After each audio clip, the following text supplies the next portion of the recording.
Hey Sander, what's going on, dude? Let me know if you can hear me.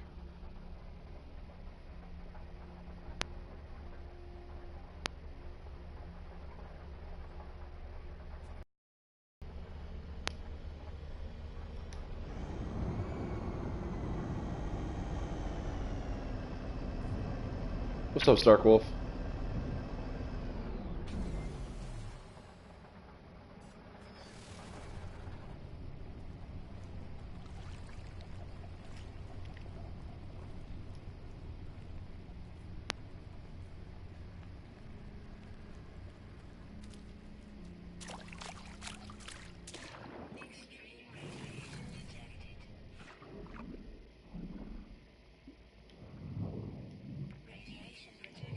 Wasn't expecting that. Wow. Okay.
Hell yeah, Sander. And how are you liking that game?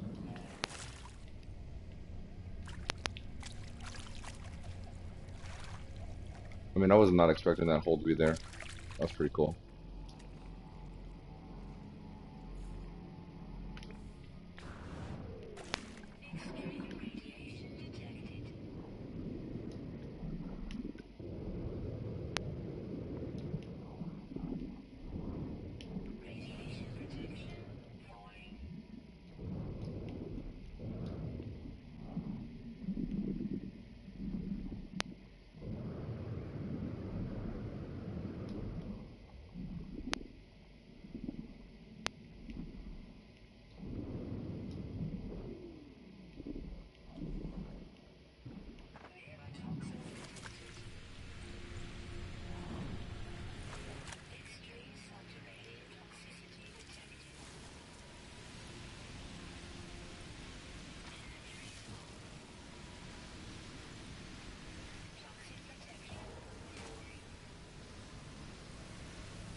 Oh shit, I missed that Black Friday deal, didn't I? Nope, today's the last day, I think. Yeah, it was like, I don't know if Odyssey was one of those games, but like there was like a lot of new games that were half off.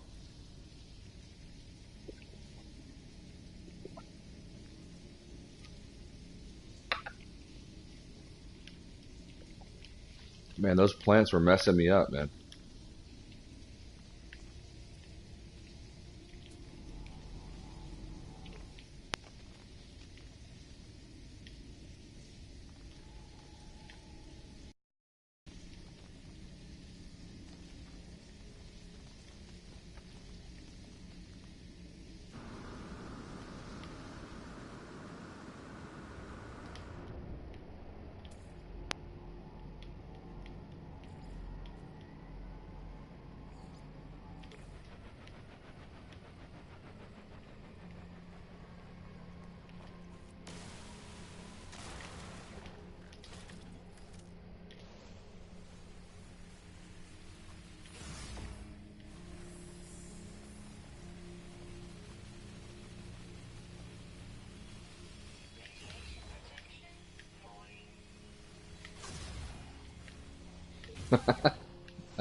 Man, I couldn't hit that thing to save my life.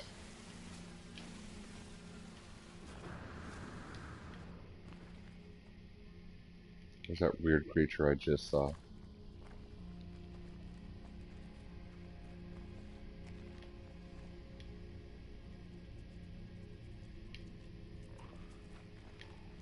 Not him. Him.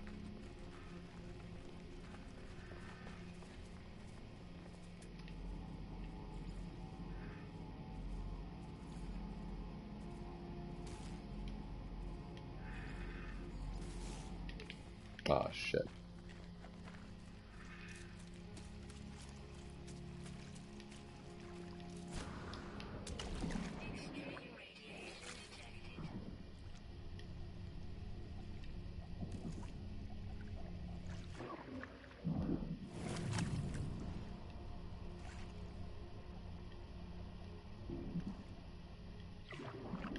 What's going on, Hidden?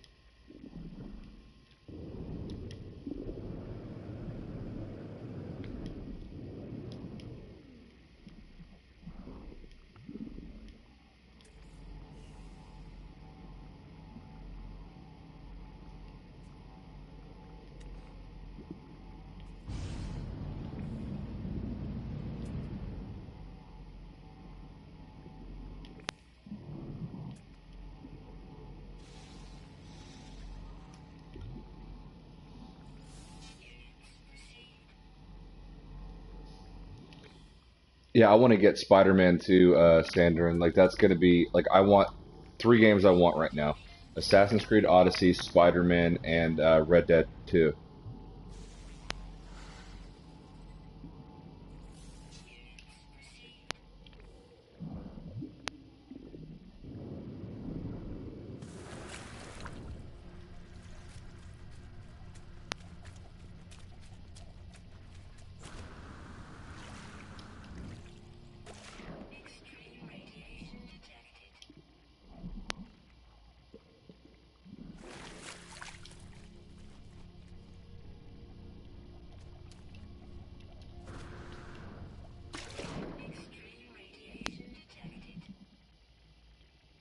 This planet is fucking me up.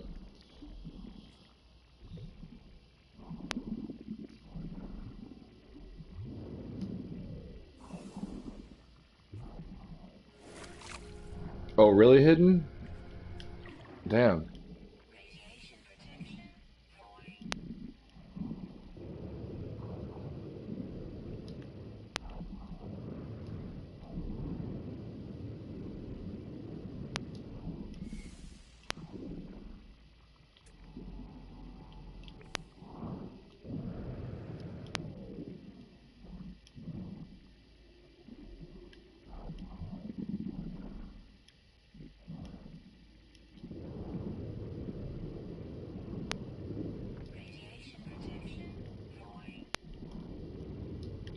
Alright, I'm over this planet. This planet is killing me.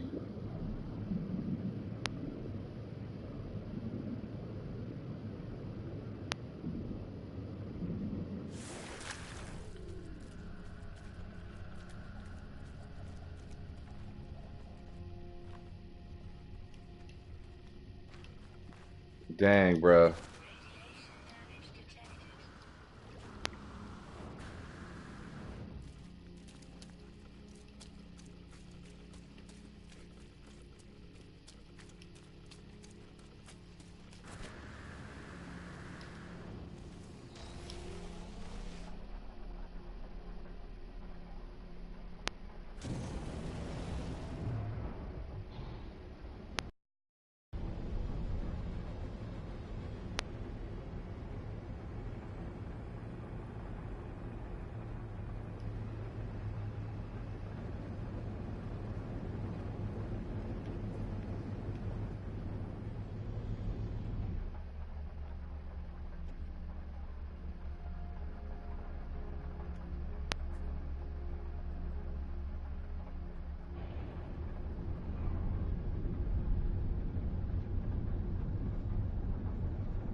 Oh, I'm sure they'll do something like that, Sander, and like some kind of additional story content and stuff.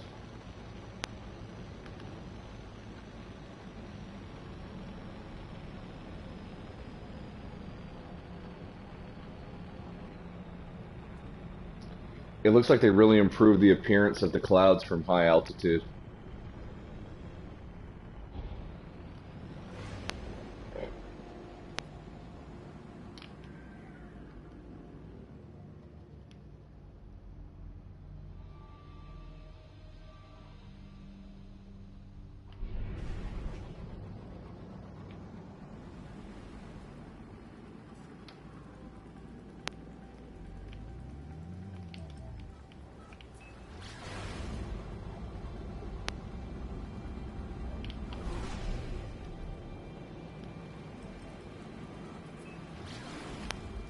Working and lurking, hell yes, Dark Wolf.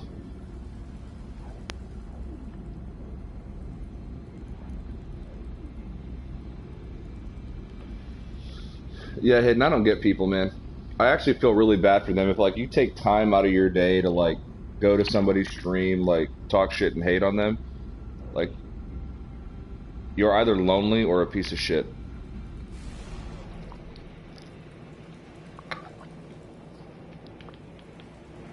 Like it's video games, man. Like people take this shit so serious.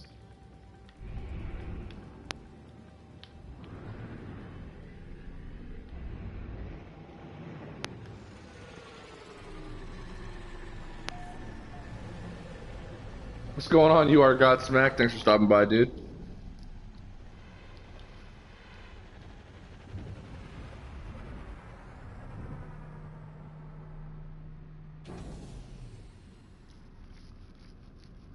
I was gonna be on tonight, Stark, but my mother-in-law's not been feeling too well, so me and the wife are gonna go visit her this evening. So that throws a wrench in that one. But you know, family first. So, and I still might be on. You know, we might not be there all day. I still might be on and be able to jump on with you. Um, but yeah, I actually haven't caught up on Walking Dead. I think I'm maybe a season behind or 2 seasons behind.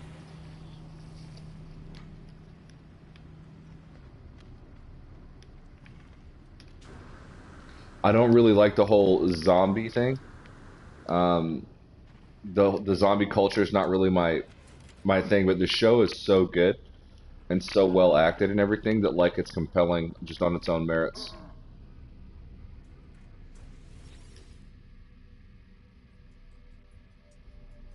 Oh well, damn, Stark, you're gonna get that knocked out pretty quick.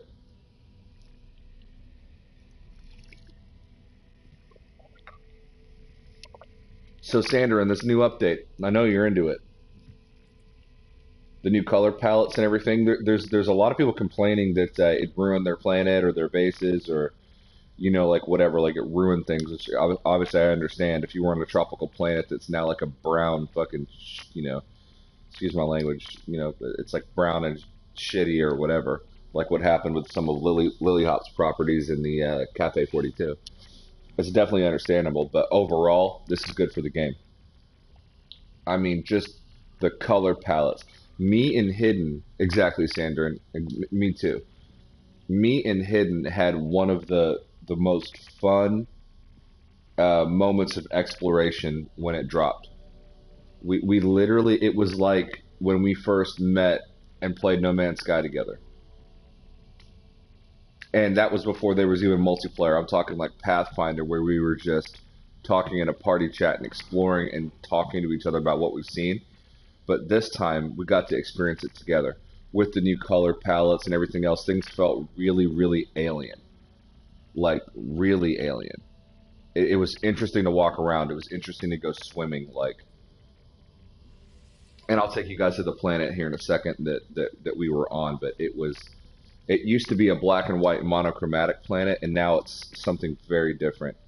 And I had a. It was my very first base computer I put down in No Man's Sky Next, and I built a base there. Fiji was my first base build, but yeah.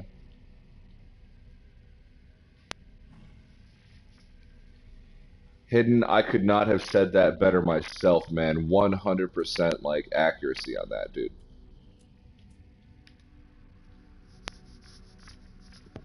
And for you guys that aren't reading the comments, Hidden said, that's why I love our channel and viewers. You guys are family to me. So I second that. The water on my world looks better underwater. Exactly, Sandra. I know this is No Man's Sky, but what do you think about RDR2, if I can ask? P.S. My planet was green and now brown, so I got a new mission to find. Exactly, dude. It's been happening to a lot of people. It's been happening to a lot of people. So I know you got to go out there and find a new cool planet. I have not played RDR2, so I'm not the right person to ask. But I know that Hidden dove in real hard into that game. And if anybody can tell you anything about it, Tim. So from what I've seen and heard, it looks fantastic.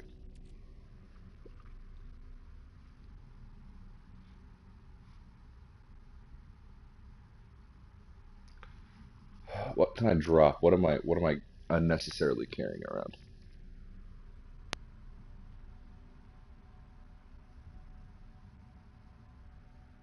I can buy 4 of those at least.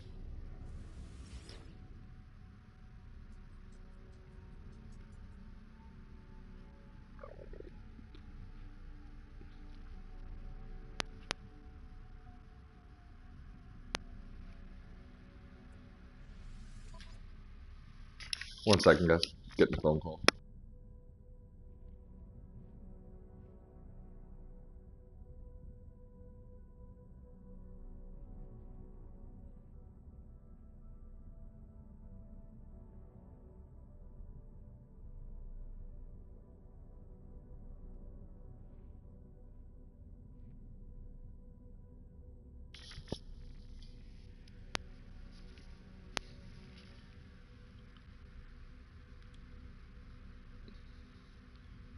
That's your new favorite exotic, Sandra?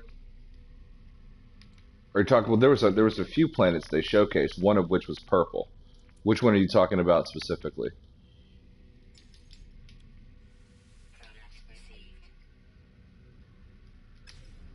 All right. And I'm buying those just so that I can refill hazard protection.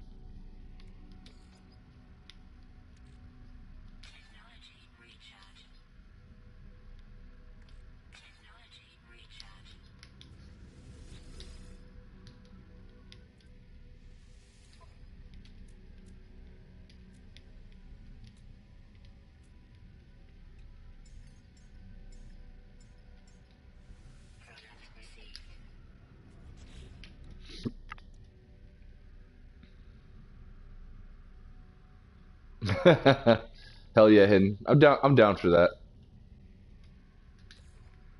There's just so many good games right now, man, and hard to justify spending the money. You know what I mean? Especially when your wife is like a billing coordinator for her company. It's like she sees them dollar signs and she's like, nah, nah, nah, can't spend that.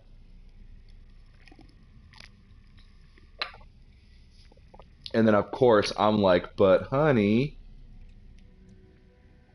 and then she's like, shut up, bitch.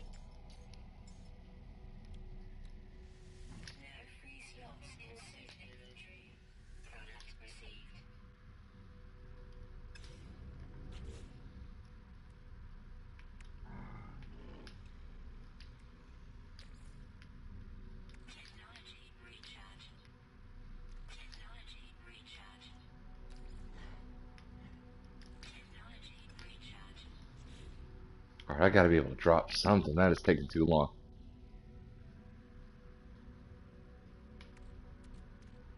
Let me drop this pug name because I still don't understand what the fuck that does. What the heck that does. I gotta try to bring that cursing down. I go way too hard.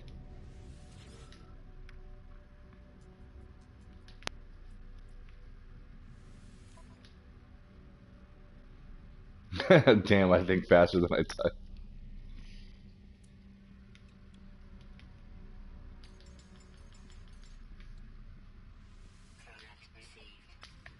Alright. Dude, I'm still at 2.1 billion. I can't seem to get lower than that. Not that I'm complaining.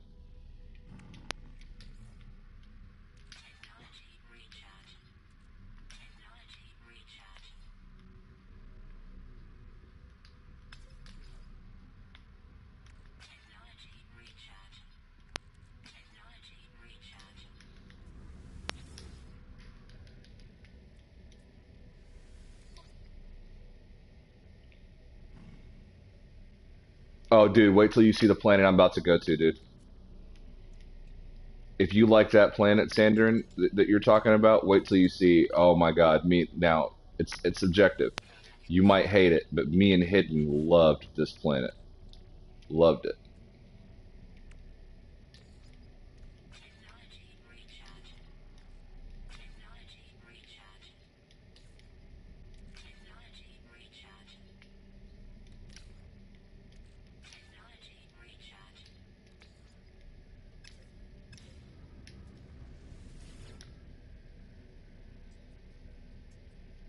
I can't seem to shake the Benjamin. Exactly, dude. It doesn't matter what I seem to buy or how much of it or what ship or what freighter. It just doesn't go below 2.1.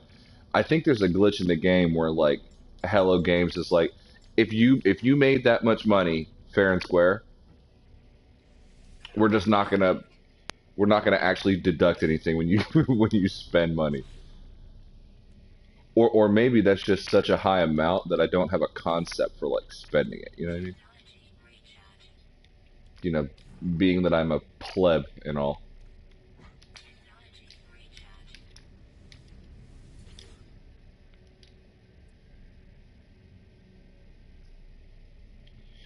Tier one is surpassed. That I know. I got a notification right when I turned the game on that tier one is now surpassed.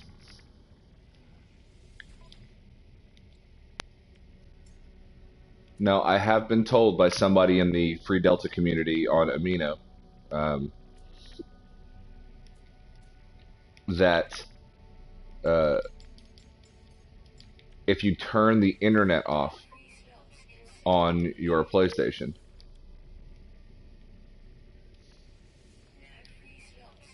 like if you disconnect it from online and you then it automatically like unlocks all three tiers or some shit. But I want to earn it, so I'm not doing that. But you can do it. So,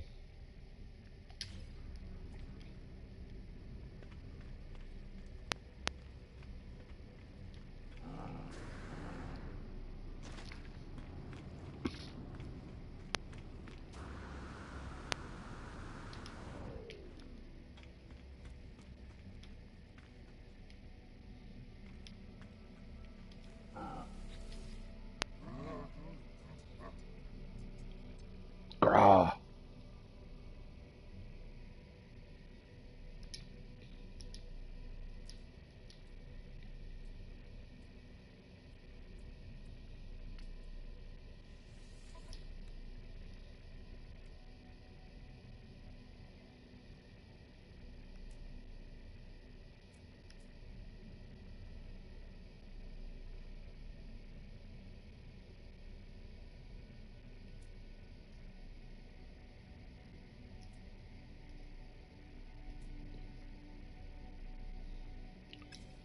But like you ain't got no underwater modules though, S class boy. What's up with that? The one I found had red grass and gave off this ancient feeling as if something or some unknown civilization prospered before its downfall. Interesting.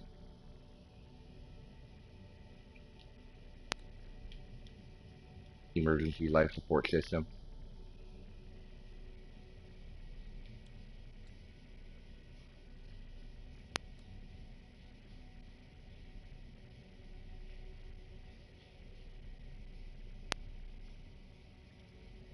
Let me ask anybody that might know this. So, I've got three S class modifications on my jetpack. Okay.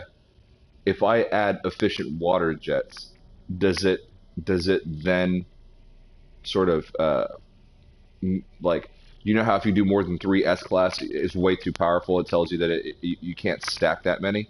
I wonder if it still does that with the new jetpack stuff for underwater. Like, if I add that underwater one, will it stop me from doing it? If I have 3 S-Class modifications already.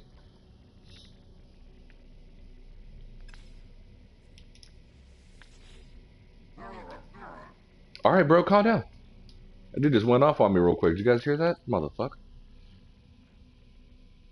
Dude, I know, and that sucks, man. And that was a huge base. I know you put a lot of effort into that. It's a bummer, dude. Bummer. Sword, what's going on, bro? Sword the Horde guy.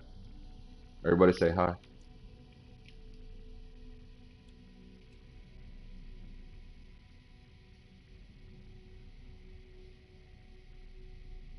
Yeah, I'll wait on an S-Class one.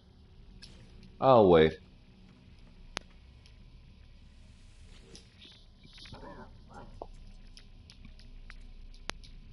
We're just seeing what they got.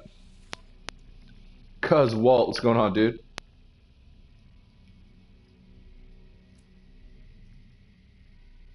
Yeah, boy. Yeah, boy. I love when I see them gold ones.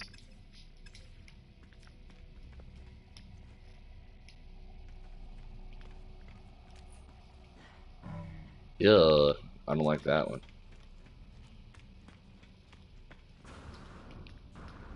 Cuz Walt, but no hidden, no high panda though. What's up, dude? Why you giving hidden all the love, boy?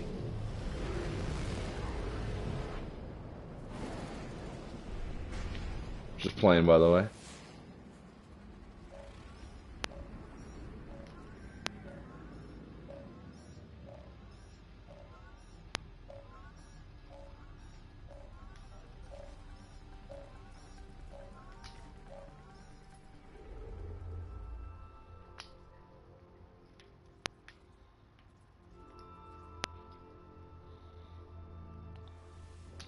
I love the Wanshan Void.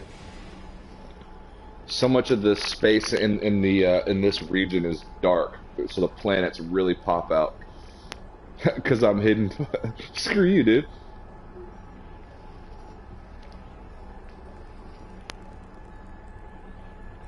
Nice, Sandrin Leonidas, dude. Hell yeah, King Leonidas.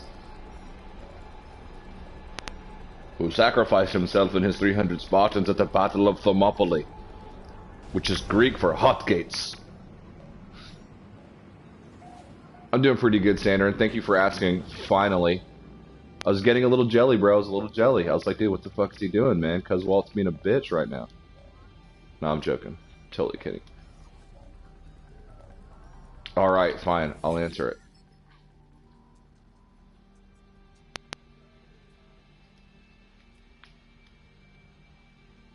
Yeah, guys, let's make sure that you are Godsmacked is getting some love in the chat. The man, the myth, the legend.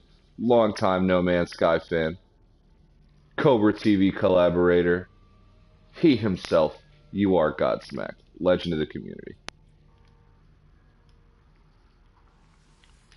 I still haven't forgotten him for calling me and Hidden Wilderness Girls, though, but that's a long story, and you have to watch our Far Cry 5 stream to see what he's talking about. But if you get the chance, it's pretty hilarious, because, well, let's just say we was straight boo-boo at that game, and someone got attacked by a fucking turkey and was viciously mauled, and I think killed, if I'm not mistaken.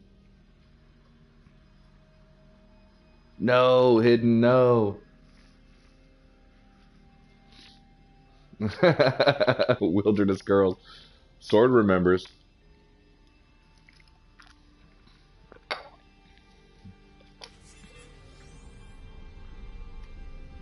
Yeah, it was pretty bad.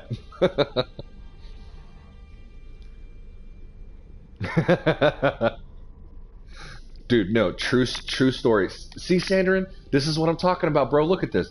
Tell me I'm lying. Tell me I'm lying about, look at that. Tell me I'm lying about dark space with the planets, bro. You can't do it. I'm getting so hype right now. You can't do it. Well, it also might have something to do with the fact that it's early in the morning. Well, not early, but I've had like 3 cups of coffee, and I'm about to have another. So, check this out. Just real quick story. I promise it's gonna be quick. So I'm sitting there, me and Hidden, we're streaming Far Cry 5. We're into it. we're pistol whipping, we're killing crazy ass people in the game, thinking, we're gangster, we're badass, we're doing objectives, we're doing missions. We're driving four wheelers, keeping it redneck, keeping it trill, and all of a sudden, I just I just hear this noise. Okay, I just hear this like there's something bad happening.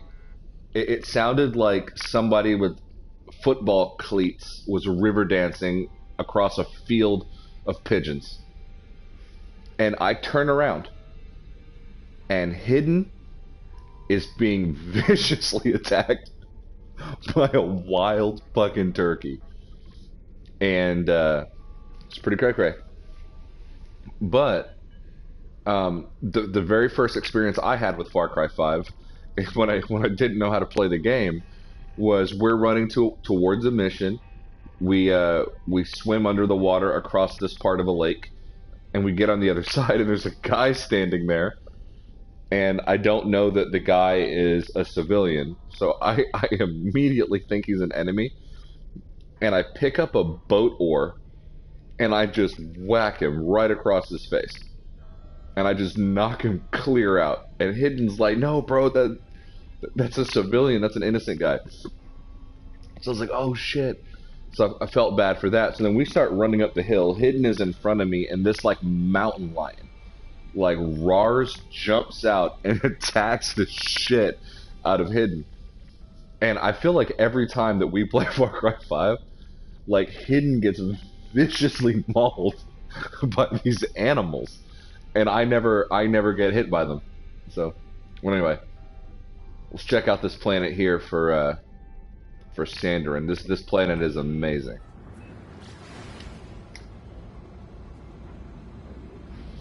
But I'm gonna start. Me and Hidden are gonna start bringing some other games back to the channel, just because the funny moments, like Ghost Recon Wildlands. So much funny shit has happened in that game. Far Cry 5, just stuff like that, just hilarious things. Like one time, Hidden are in a mission in Ghost Recon Wildlands. I am pinned down. I'm injured. I'm crawling around, waiting for him to give me the adrenaline shot, right, to save my life. I'm literally crawling around, and the way too hard, and there's just no way that me and Hidden can survive this, or that I can survive this. So I tell Hidden, I'm like, "Oh, don't worry about me, bro. Like, da da da da, leave me behind, complete the objective." And Hidden's like, "Nah, man, I got this. I'm coming for you." And I'm like, literally, I crawled into a cargo container for like my own protection. Yeah, that's what I'm talking about right here. I crawl into a cargo container for my own protection, and he's got a silencer on his assault rifle, right? So all you hear is just, and I'm like, "Oh, Hidden's getting killed." And then out of the corner of my eye, I just see him pass a cargo container, and he's like watermelon exploding people's heads. Like 10 or 11 guys in the matter of like a few seconds. All headshots, just juicy headshots. Completely saves my life. We complete the objective. We beat the mission. It took like an hour and a half to do this one. Uh, this mission was way above where we were in the game at that time, but we ended up making it through. We're walking down the railroad track, which is going over a river, and I'm gonna gracefully swan dive into this river, because fuck it, we just survived the impossible. So I jump off, I dive in the water. He's going next. I tell him, "Hey, hold up a second. I'm gonna sit in the water and watch you dive from down there, just because it'd be a really cool screenshot or whatever, or video." So I'm looking up at him from the water, waiting for him to jump, and the animation for his dive doesn't work correctly. So he jumps off, but not the right way, and he smacks into the water and dies. So after everything, that's how he died. And hearing it is not as funny as like seeing it. But like if you could see this clip, my God.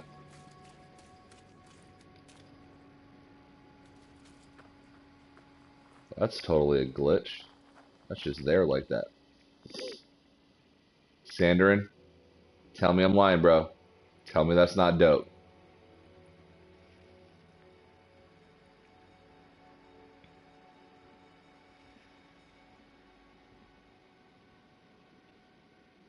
Look at the color of this sky, my dude.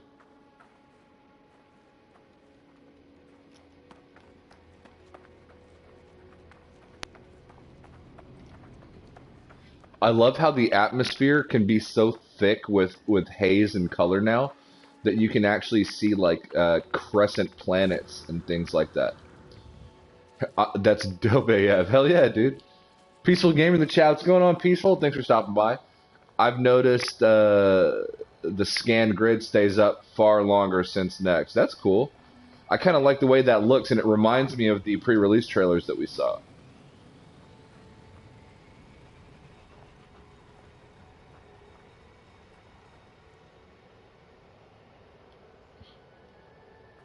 But look at the forest, dude. Look at the forest of mushrooms right here.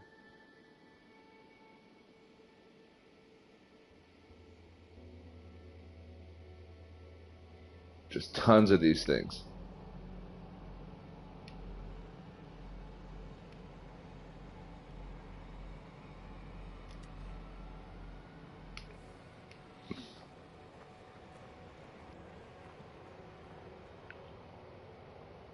Like, I love this so much. And like I said, I know people have been like hating on it. They feel like it ruined, their home bases or whatever, but for the sake of variety, man. I mean, everybody plays the game for different reasons. But I like the unfamiliarity of things. Like I built my Fiji base in the FDI capital over blue water, completely surrounded by nothing. And I thought I was going to be really disappointed because the planet now has red water and everything like looks totally different. The sky's yellow. But once I got there, I was like, you know what? I can just change the color scheme of my base just so that it looks more reasonable with what we're seeing. But the overall effect of everything, I really appreciated.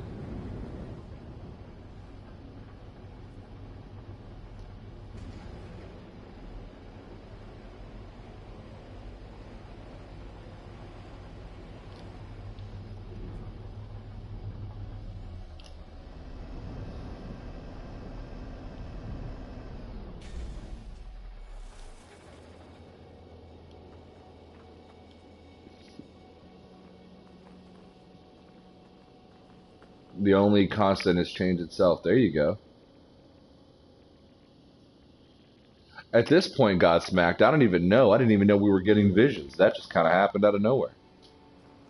I'm telling you right now, after the Abyss, I would not have expected this.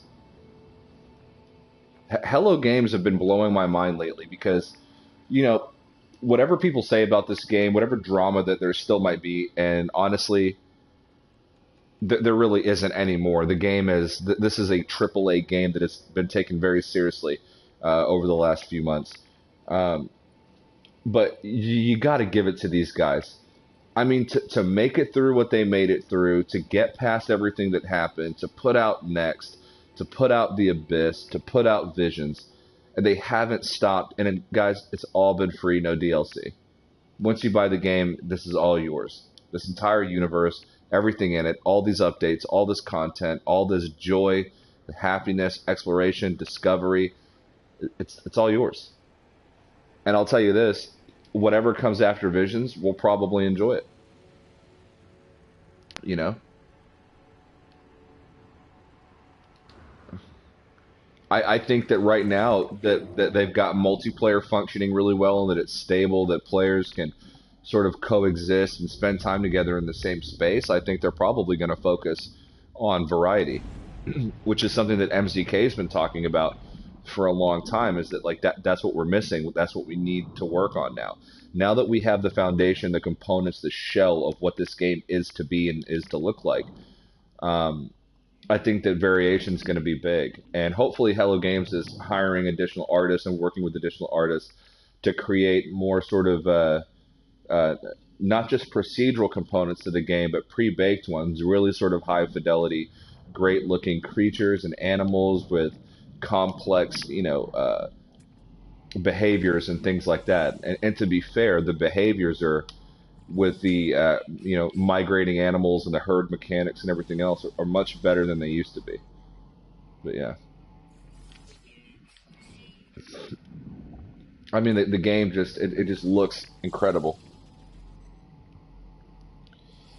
Exactly, peaceful. A $60 investment in the infinite. I mean, how could you not think that it's worth money? And to be fair, people who don't like the game because they just don't like this kind of game or this isn't their cup of tea, that's fine. But you can't fault the game on its merits. I mean, they've proven time and time and time again that their Hello Games is here to really to make this game for the community, for the fans, that they're listening to us, our suggestions, our speculations. I mean, you remember how many people used to hate speculation videos and thought it was toxic to the community, which is pretty much all we did on this channel. But if you look at a lot of the things that we speculated about, a lot of the things that we talked about, not just us, but other channels, lots of other channels who weren't afraid of speculation and who had fun with it within responsible limits. You know, look at how much of that has come true now. Look at how much of the things that we've talked about. I did a jokey video several months back about prawn curry and how I thought that was a hint to submarines and stuff like that. Well, obviously, that wasn't accurate. I don't think at that time they were working on a submarine for No Man's Sky because I was talking about that during Atlas Rises, right? But that video got like 20 something thousand views. You know what I mean? And other people were talking about submarines. There was other videos out there about how cool it would be to have submarines. And we were all speculating and showing the Hello Games like, hey, this is something that we want. So long and behold, right? No Man's Sky Next comes out. Then we get the Abyss update with the submarines. And I think, they're listening to us, every member of the community. Whether it's just you're talking about your hopes and dreams or you're speculating or whatever it is that you're doing, they're listening to you, and it's not many other game developers out there do that on that level. So I'm gonna be really excited for what comes after this because I have a strong feeling it's going to be another variety update. You got to remember this was only 1.75. This wasn't even 1.8. Visions. This is the first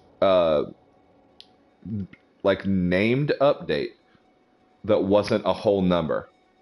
You know what I mean? Like not a whole number, but you get what I'm saying.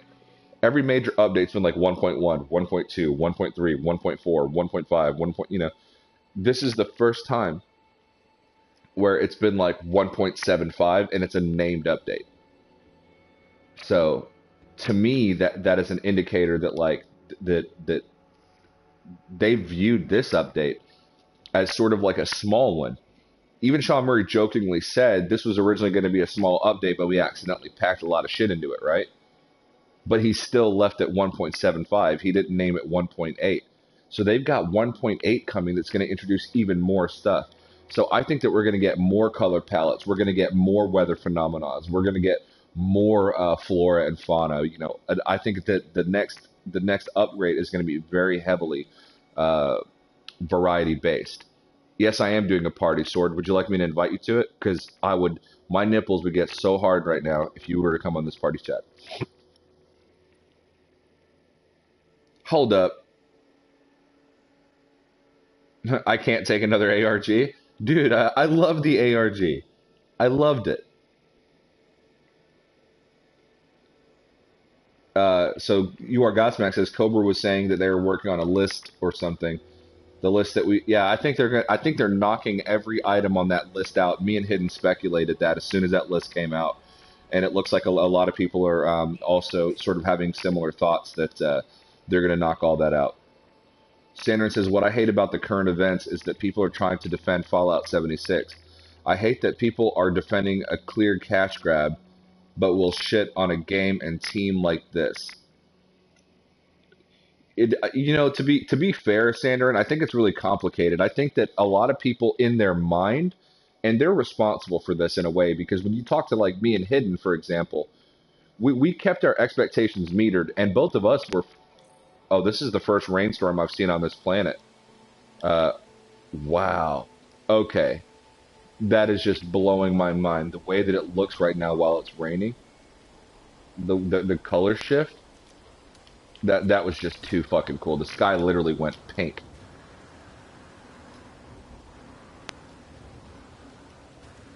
What was I saying? Oh yeah, me and Hidden, we were following the game before the game even came out, right?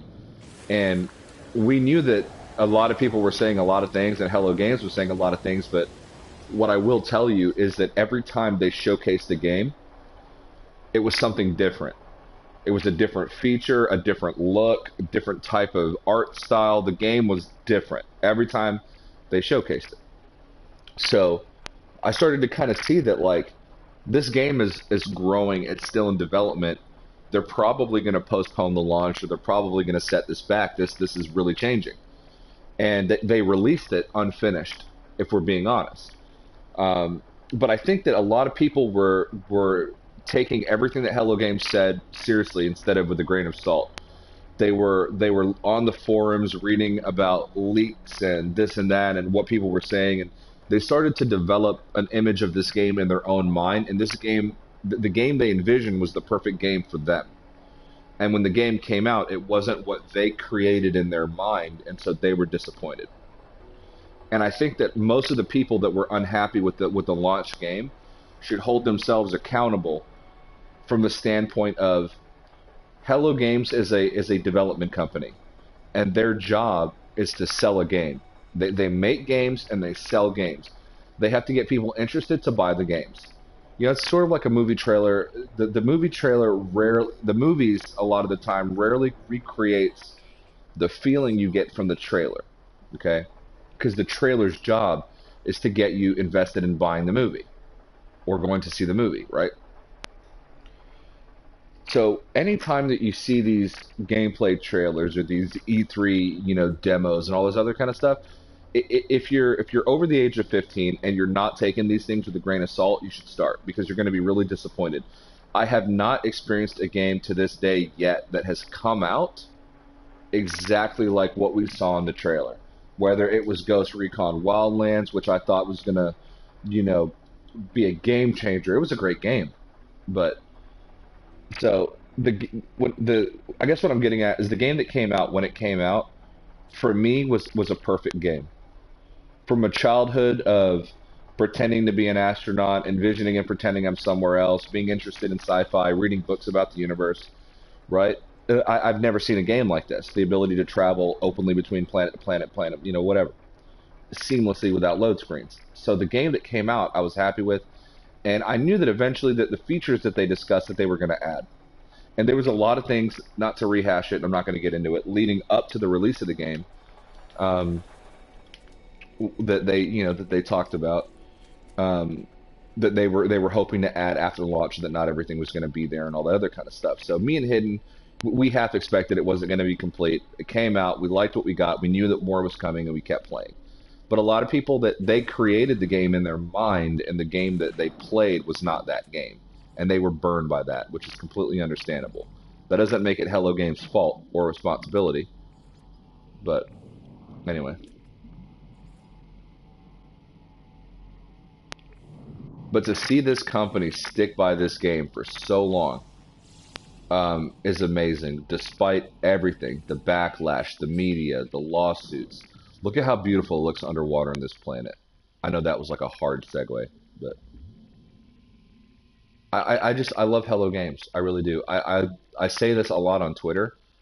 My number one thing I want to see right now is I would love to see a documentary, okay, about the development process of this game, about the development, the flood, losing the office, everything that happened, the team working on the game, the release of the game, all the updates that followed, and the resurgence of No Man's Sky as a serious AAA title after the next update. I think that it's a perfect underdog story.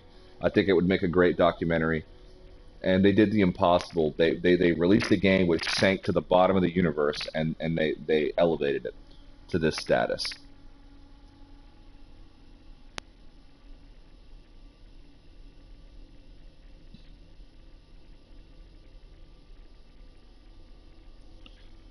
All right, I'm going to go ahead and get Sword in here real quick, but let me catch up with the chat first.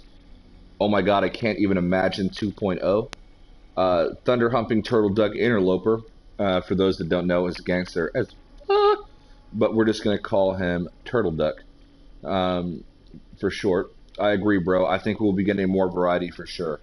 Godsmack says, I hope a lot of fauna and flora. That would be great. That would be great. Thunder Humping, or Turtle Duck also says, the data mine files currently indicate to a space update and planetary base defenses. We also have that food system that's yet to be implemented. That sounds incredibly interesting. I don't want to over speculate on that point, but just listen to that for a second, guys. The data mine files currently indicate to a space update and planetary base defenses. That would be cool. Great comment, Turtle Duck. Also, what I would really love to see, and I hope that whatever space update there is in the future, that this is something we get. I would love to see the star at the center of the solar system. If they can figure that mechanic out, the star being an object in the solar system, with the planets orbiting it, if they can do that, it will do so much more for the immersion for me. Space exploration is extremely uninteresting to me, and it was never really the focus of the game. Even before the game came out, Sean Murray talked about it was important to him that everyone was able to explore every planet and land on every planet. That's why we don't have gas giants. He said that specifically well before the game even came out. But I want to see the star at the center of the solar system with the planets rotating around it. It would make it feel really open and believable to me that anyway, I hope that they can get to that one day. If not, what we have now, I've been okay with the game since it came out. All this other stuff has been cherry on top, but there's a few things I think could make it better. That's one of them. Sandarin says 2.0 will be No Man's Sky Definitive Edition. That would be sick. Remus in the chat. What's going on, Remus? Welcome back to Hidden Panda Show. Remus the Defiant. Remus the Legend. Peaceful Gamer says, you're talking too much sense there, Panda. Well, someone's got to make sense, right? But we could take your comment and just say, you're talking too much, Panda. Because it's true. I would ask party chat, but you're on a roll. Well, I'll get Sword in first, and we'll start trickling people in. For anybody that wants to be in here. People just need to hear Sean say that one sentence before launch. Not everything will be possible when the game comes out. Yeah, he actually, in the press release kit for the game, there was a letter in there. Somebody's got a picture of this somewhere. I did at one point, where he said that there's a lot of things that are possible with No Man's Sky, but not everything is possible in No Man's Sky. And there's a lot of things that they want to do. And he listed very specifically that he wanted to include base building, exocraft vehicles, and freighters, okay, into updates to come in the future. And he called out a few other things, around that time. And every one of those things that he's done it. Every promise he's made, every feature he said it would have, everything is there. So at this stage of 2018, if you're still complaining about No Man's Sky and saying that it's a lie and that they lied about this and that and that it's missing all these features, you simply just don't know what you're fucking talking about, because everything they said would be there, or is currently there or will be added in the future. So Turtle Duck says, I agree, Panda. Love the launch version. This game's a constant WIP and continuously expanded on. Yeah, man. Noma DZ2K says, took them over 2 years after their bullshit. No, that's understandable. Sure, the game now is worth it, but it was sold as a ripoff. So what I would agree with Noma is that, yeah, the game came out unfinished. I think most people in the community are okay admitting that now, right? The game that they released was an unfinished product. That it was pre-alpha or whatever. It just wasn't. It wasn't finished. Simply was not done. And that I think that's being completely fair. But look at it this way: for people out there that are still mad about it, how many times has a game developer released a game that was not the game that they envisioned or that they sold you, okay? And then just didn't fix it. They had your money, they didn't fix it, they just left it alone, right? How many hundreds of games just in the last 5 years? AAA titles from big companies, right? Mass Effect 3 is a perfect example. They just gave up on it. No more patches, no more updates, no more nothing. Matter of fact, I think they might have even canceled the franchise the last time I heard, right? That they're done with it. Um, a Battlefront 2 with all the DLC and loot boxes and all that other kind of stuff, right? They uh, they got all that backlash, and then it seemed like they were trying to fix things. They come out at one of the video game awards or whatever. You know what they told everybody? Oh, hey, we donated money to charity, right? So that they took all your money after lying to you and after giving you all these loot boxes and pay to win systems and, you know, in certain countries, having to label the game as a gambling game and all this other kind of stuff, you know, they just come out and said, okay, well, we decided to do some good with all the money that we scammed from you, and so we donated that shit to charity. I mean, that was EA. I mean, the list goes on with the amount of game developers that just released something that wasn't true to form, didn't really care to fix it because they already had your money and they're giant studios and they're already working on something else. I think that people, man, they've been over the last 2 years, dude. They've been way too hard on Hello Games. We're talking about a developer that's six people's lives. It's like people wanted them to suffer over that $60 game, right? Release game. They wanted their careers to go down the tubes, never to get a job again, the studio to shut down, to lose their livelihood, their income, everything else. Do you think Ennis McKendrick lied to you about what was going to be in the game? Sean Murray's the face of the company. Should Ennis McKendrick suffer or lose her income or his income rather, or his job, right? Because of some features that Sean Murray said that he was putting in the game that didn't make it, right? Do you think that Bo Lum and all of those guys that were working on the sound and working on the graphics and working on the procedural engine and all of that stuff should have to be punished because Sean Murray, who is out there, who is not a media guy, not a marketing guy, not a publicist, not an attorney, right? He's just the owner of a company that a total of maybe 15 people were employed at, built one of the most hyped games ever, okay? And he's saying things regretfully that just at the time the game came out were not true. Not to mention their studio flooded. They lost a lot of data. Sony was pushing them to release the game. They were getting death threats. They actually wanted to push it back and delay the release. So for anybody that's watching this video right now that is not necessarily a No Man's Sky fan or still is chapped about the release, you can look at Sony for a lot of this too, because Sean and your fucking selves, because Sean Murray wanted to push the release of the game back because it was unfinished and they had a lot of problems and they lost a lot of things. Okay, with the flood, their studio got flooded. He had to take a second mortgage out on his house just to stay open for business, and Sony had a hard release date. Okay, and they were not letting him push it back. Not only that, but when they talked about delaying the release, the fans had already been following the game for 3 or 4 years and were already so hyped that the game was close to coming out that they did not allow Hello Games to push it back. They were getting death threats. They had to have security escorted when they would get off work to the parking lots to their cars. Okay, Sean Murray's wife was getting death threats. She was being threatened. So, you toxic fucking community out there, toxic gamers and shit, you guys are partially responsible because they actually did want to delay the release to get some of the features added back in, and they were getting fucking death threats. So,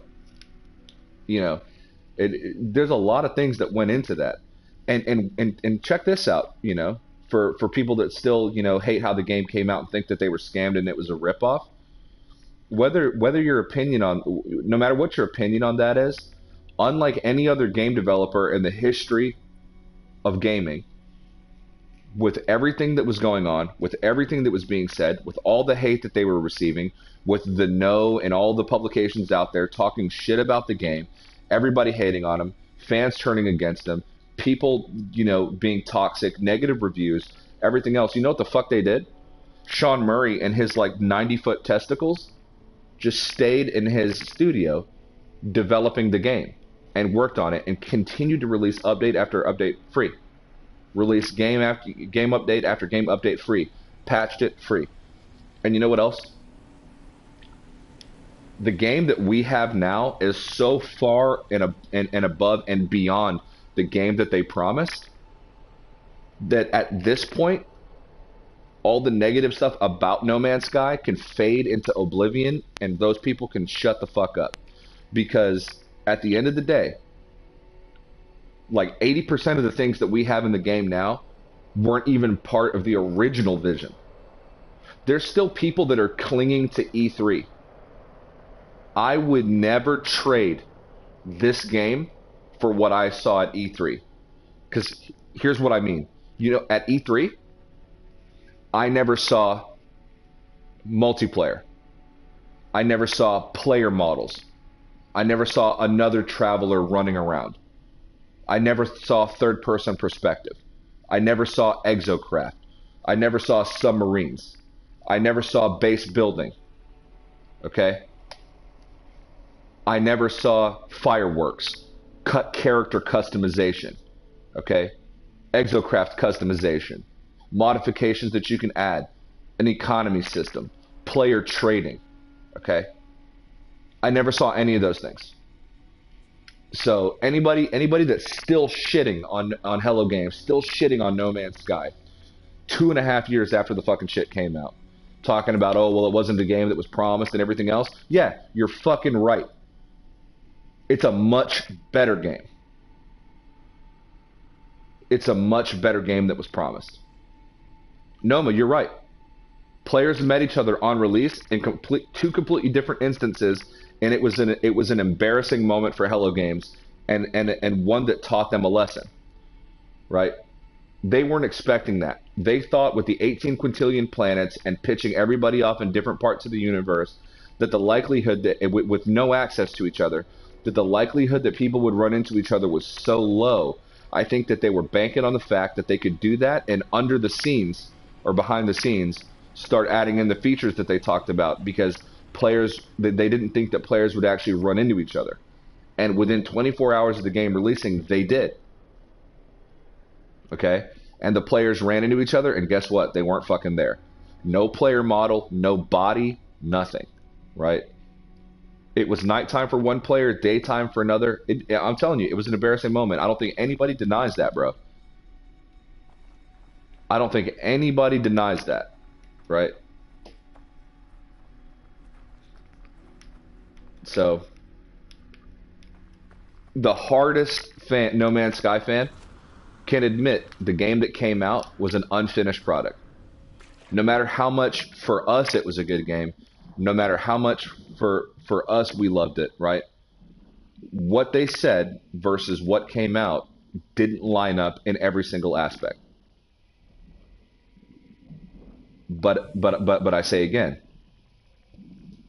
they never charged you, okay, other than the original release price. And if you want to talk about a game that really fucks you, there's a lot of people out there who love Destiny. If you can honestly look me in my fucking eyes and tell me that Destiny, when it came out, was the game that you were promised, you are fucking lying to yourself. That game that came out was not what you thought it was going to be. Matter of fact, if you go back and you look at the reviews and everything, everybody panned Destiny when it came out. Everybody talked shit about it. It did not get good reviews. People were really upset. They felt fucking betrayed, right? Because the stuff that they thought was going to be in the game wasn't there. That wasn't a complete game. But you know what they did? They released three DLCs. 3 DLCs. Well, you might have got Destiny refunded, but That's up to the retailer whether or not you get it refunded. Okay. But three DLCs it took to get that game to actually be beloved by the fans. Three. And they realized that they could get away with this, and they did it with Destiny 2. They came out with Destiny 2, which was by no means perfect when it came out, and then they continued to release expansions to it. So to get the game that you thought you were getting from the beginning, you had to spend like $130 fucking dollars. Okay, you spent $60 just to spend the rest of the money later on all the other shit you thought you were getting. So I can do this argument all day. Every fucking game has done that. Every game has done that.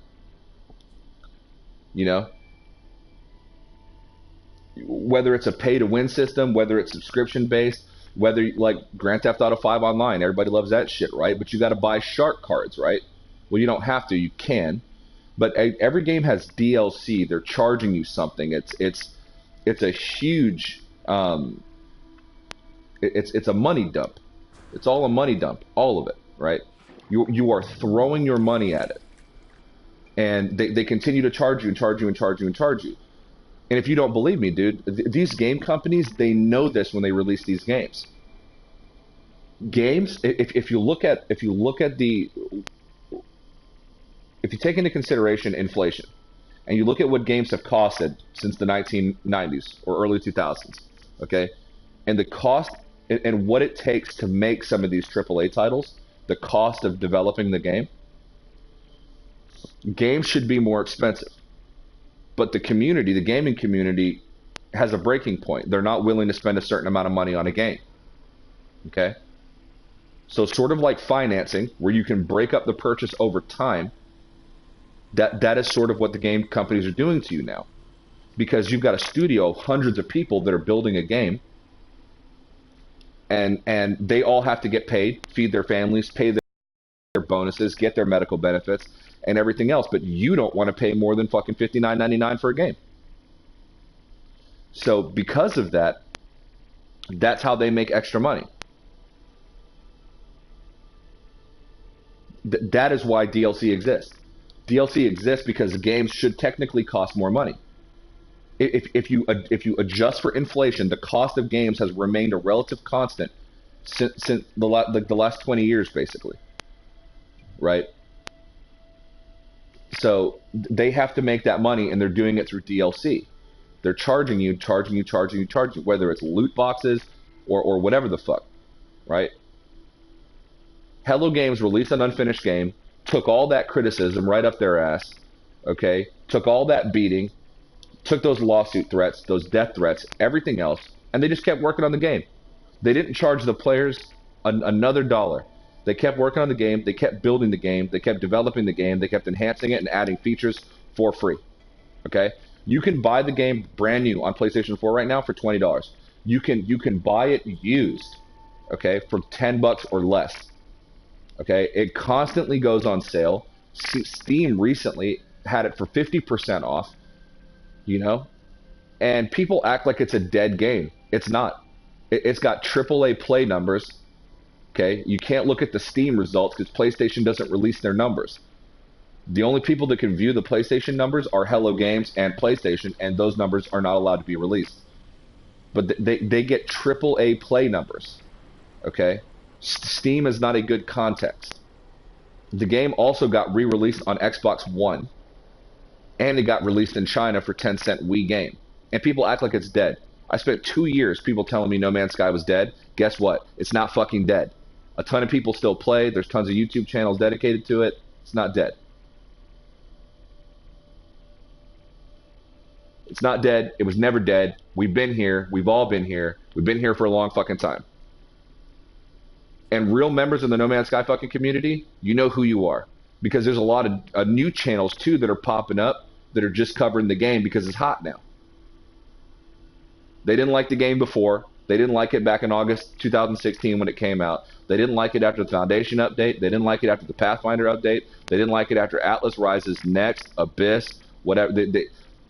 They're just now jumping on the bandwagon. Why is that? Why is a channel with 200 and something thousand subscribers streaming and covering No Man's Sky? Because it's fucking popular right now. So anybody that thought the game was dead, they're full of shit. They don't know how to read numbers. They don't.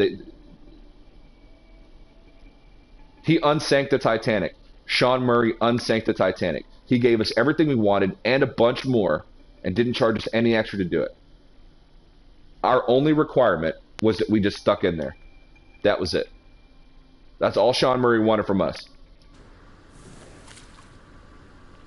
And even to this day, he says that No Man's Sky Next was based on what the community wanted out of the No Man's Sky experience. Sean Murray still very much enjoyed the vanilla version of the game, and there's a lot of people who play this game that play the original, the original day one version, because it had a different vibe, it had a different feel. It was very lonely. Yeah, Peaceful Gamer, day one, hashtag day one. I bought the game. I didn't even want to leave my house to go pick it up. I bought the digital copy the moment it became available. And I've been playing ever since. And how fucked up is this? There was people that were refunding the game and returning the game, my dudes, after like having 200 hours in the game. Or after 50 hours in the game. We have players with over 2,000 hours of game time in this community. There's plenty to do. People say, "Oh, there's not enough to do in the game." Bull fucking shit. There's not enough to do in the game. Bullshit. You can explore, discover lore. There's the Atlas path that you can follow. There's the Artemis quest line, the path to the center. There's the new Nautilon quest line. You could base build communities, share, create trade systems. You could like in our hub, for example. I think Marcus was working on what was he working on? Trade routes, sword builds farms. You know, people are doing all kinds of other stuff. You know, so there's so much to do in the game. Whether it's explore, fight pirates, kill bounties, do missions, do 3 or 4 different storyline paths, discover with your friends, community events. Cobra TV did a fucking death match. He built a thing called the Pit and had players go at each other in the fucking pit. There's role-playing stuff that people created in the game that Hello Games actually acknowledges. So, you know, there's official hubs, a galactic map that have all those hubs listed there. That's player-created content even. So, yeah, man. I get people out there that are booty hurt. I really do. But I only understand it from 2016. Anything else after that, gone. Exactly, you are Godsmack the Thunderdome. So.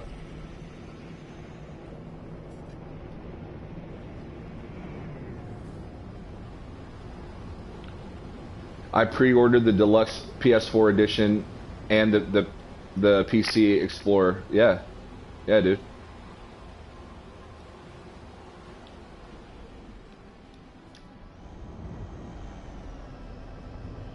And also, you got to think about the fact that Hello Games is not that much bigger than they were when this game came out. They've added, what, 10 people or some shit like that we know of. I mean, they're still by no means a big company. They are still very much a small indie company, okay, that created this. Name another game like it. That's my challenge. I'm tired of people stroking Elite Dangerous's cock and comparing it to like No Man's Sky and saying how it's better than No Man's Sky, right? Elite Dangerous is a great game, but you know what you can't do in Elite Dangerous? Land on any planet you want. You know what you can't do in Elite Dangerous? Run around with aliens, alien life forms, scan trees, swim in oceans, explore caves. When you land in a space station in Elite Dangerous, you know what you can't do? Get out of your fucking ship and walk around and interact with NPCs and take missions. You know what you can't do in Elite Dangerous? Walk around with your friends on any planet or moon. You know what I mean? Find me a screenshot from Elite Dangerous that like looks like this. A planet that like looks like this.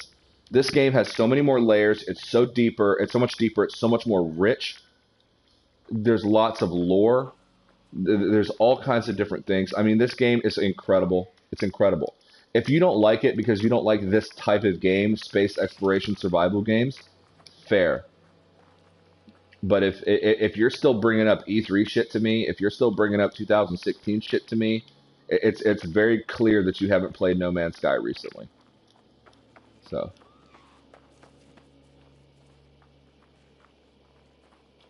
I don't even really like every now and again if it's like a Rockstar game or something like that, a AAA title from a company that I trust and I know that they're gonna put out good shit, I'll buy it. But this is almost all I play now. I mean, I play some other shit, but like what this game has been able to do, what it's been able to satisfy for me is unreal.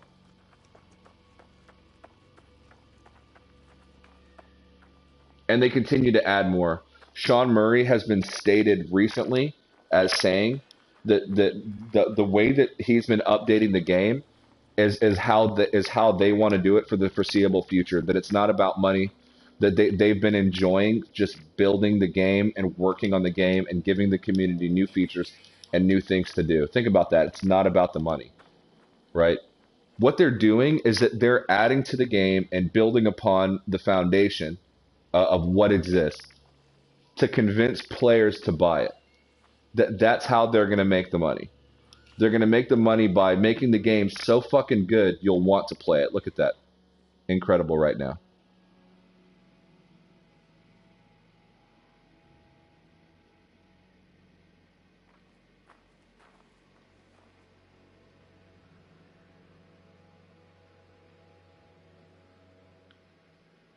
Just think about that behavior those butterflies exhibited for a minute.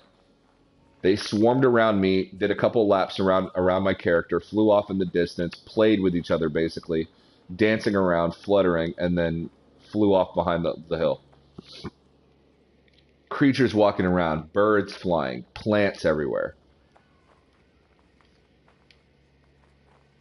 Incredible graphics, textures, colors. Like,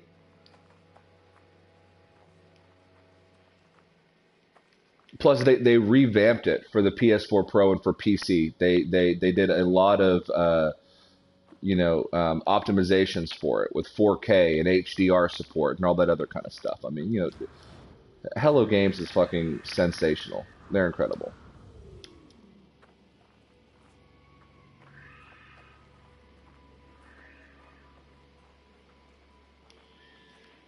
Noma, let me ask you this question. Have you ever made a mistake? And that's not me attacking you because your opinion is valid and a lot of what you're saying I actually agree with. I don't blindly love No Man's Sky, and pretend like there was never any issues or never any flaws or that things weren't wrong. Not even Sean Murray does that. Sean Murray wishes that things had been done differently, and he's even said that recently. But have you ever made a mistake and then just like what if you were never forgiven for any mistake that you made? What if people didn't give you a chance? Do you not believe in second chances or redemption? Do you think that if you make a mistake that there's just no hope, that all mistakes should be weighed the same?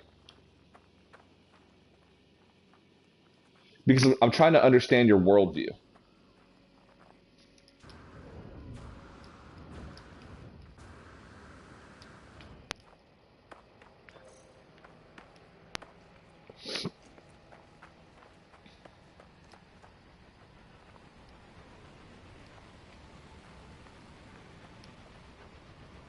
Until a recent career change, I was a business manager for a while. Okay, and I used to represent Fortune 500 companies, large corporations, and I did business to business sales and managed accounts and a few other things like that. And what I can tell you is that companies make mistakes all the time.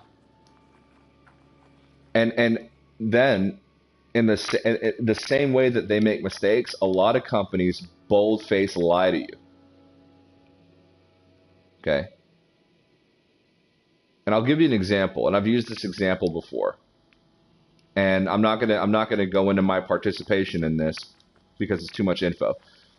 But Kraft Foods, okay, back when the economy was just starting to come back around, they wanted to essentially trick customers into paying the same. Here's what I'm getting at. So this is just the meat of my example of how some companies set out to intentionally fuck their customers, and this isn't Hello Games, and not every situation should be rated the same. There are levels, there are nuance, there are layers. Okay, Kraft Foods decided that they would essentially keep their what they call their unit pack size the same. If you don't believe me, when you go to the grocery store, look at where it says the price per unit. Okay. They started with like I think the blue box Kraft mac and cheese used to be like 14 ounces in that box for a certain price. Let's say $3.99. Okay, just throwing it out there. They knew that people were suffering and just coming out of a bad economy, and they didn't want people buying off-brand or store-brand products. They wanted people to continue to buy Kraft because they want to associate Kraft blue box mac and cheese with macaroni and cheese as they've done successfully for many years. And they knew that they couldn't elevate the price on the consumer, but the economy was doing bad. So they left the price the same. But they took the pack size from like the actual price per unit from 14 ounces to I think like 8 or 10 ounces. But they left the fucking box the same size. Okay? So, and this is something that they did on purpose, knowing that psychologically it would have little to no impact on the consumer. So they purposely fucked you to reduce their manufacturing cost, charged you the same amount of money, which increases their profit margin. So they took the amount of ounces in the box from 14 to like 10, but charged you the same amount of money. And that's relevant to the gaming industry. Okay?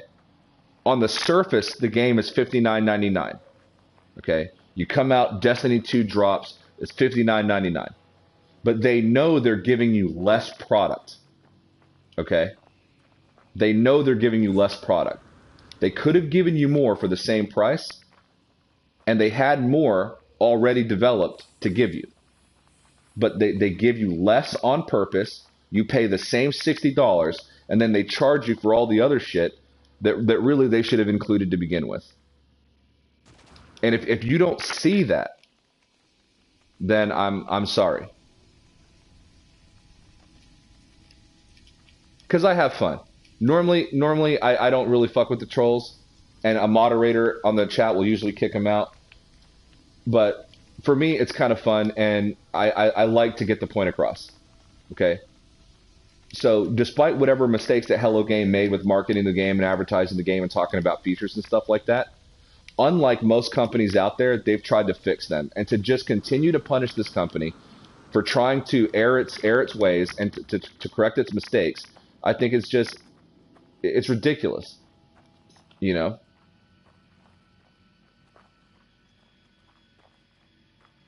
And it goes against Western beliefs.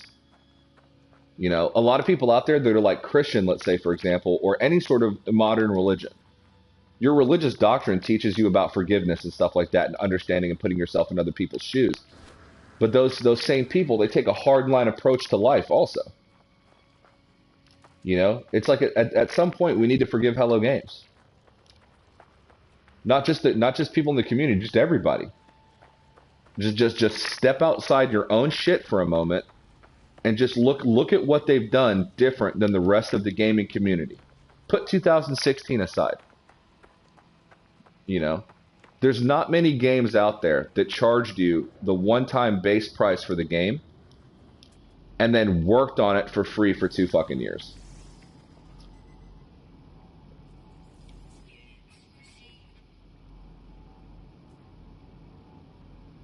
So, literally every game company out there fucks you. You know?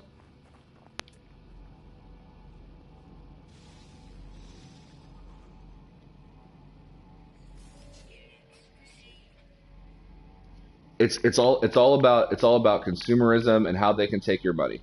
I mean, look at Fortnite. On the surface, it's a free game, right? But they have a lot of corporate tie-ins. So if you wanted a specific skin in Fortnite, you had to buy a Galaxy Note 9 to get that skin, right? So Samsung paid Fortnite to run that promo. So it's a free game, but if you want to get that particular skin, you've got to buy a Galaxy phone. Okay, and then you can get that skin. And Samsung paid, that company a lot of money to do that. So, Fortnite on the surface is providing you with a free game, but if you want all of the shit, you've got to buy this and buy that, and then you've got to go buy a phone, and you've got to buy a Nintendo Switch and all this other kind of shit to get all of those things. I mean, every company is doing this, but not Hello Games. There's layers. There's layers. There are times to forgive things.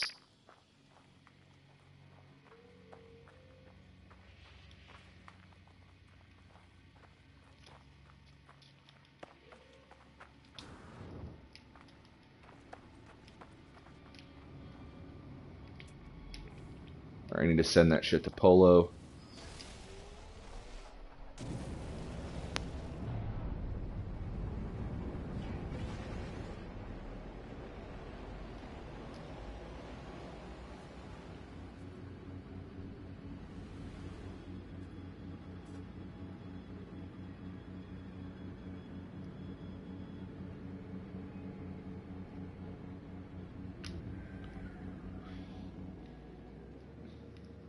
I mean, Sander, and am I wrong? Right? I think pretty much almost everybody in here is going to agree with me on this one. You know, it doesn't matter what you thought about the game at that time. It doesn't. And in 2016, it is not 2016 anymore. It's not the same year. It's not the same game.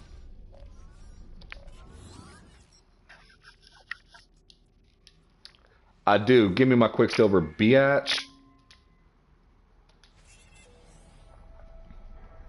How much do I have now? 3,000.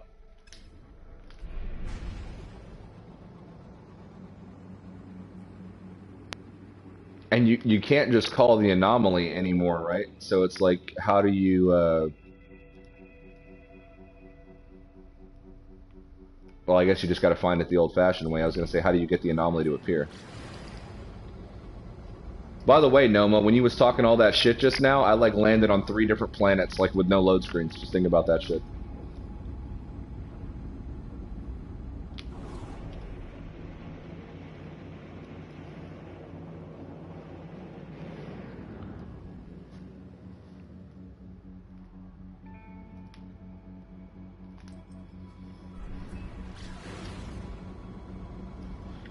And these aren't bullshit planets, bro. Like these things are like entire planets. You know.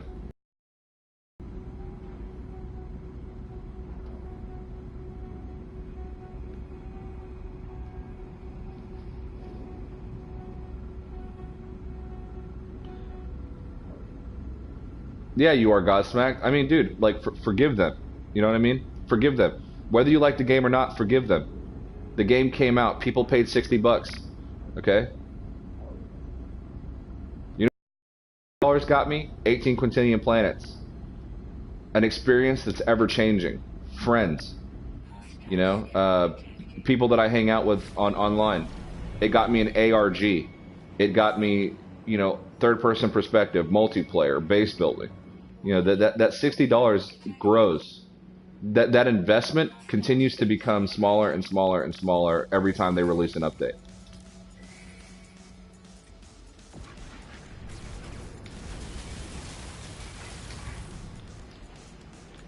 What you're seeing right now, Noma, is space pirates. They detected that I had high value inventory and they're trying to take my inventory, right? I could also go into that space station and go to the mission board, and I can also kill bounties for money. You know?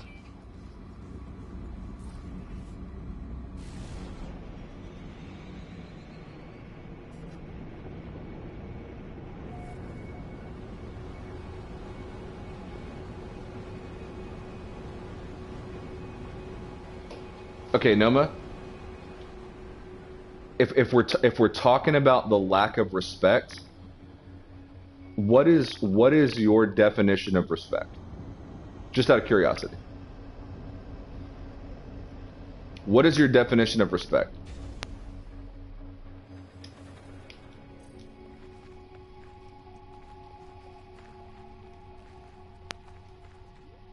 Like what in your lexicon, what does respect mean? If this is not respect, then I don't understand. They release a game, many people are disappointed. They continue to develop the game for people that are currently playing, and they add back everything that players said they wanted but wasn't there, so they left the game. They kept all the updates free, added no DLC, added all the features they talked about and a bunch more, charged no extra dollars for the game. The updates made the game so popular, they re-released it on Xbox and in an entire different country. 10-cent Wii game is like Steam for China. Okay? The second largest market for No Man's Sky. A lot more people play this game than you think play this game, homeboy.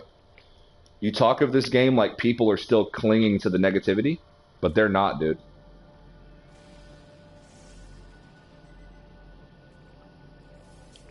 You are one of few people that still have an issue with this. Nah, don't ban the guy. You see who he is. That's why I don't like banning people in the chat. You see who this person is. Don't ban them. Feel sorry for them.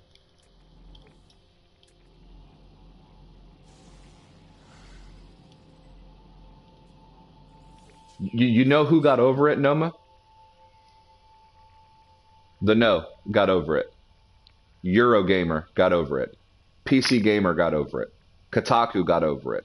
IGN got over it. Okay? They all got over it. Players got over it. Everybody fucking got over it.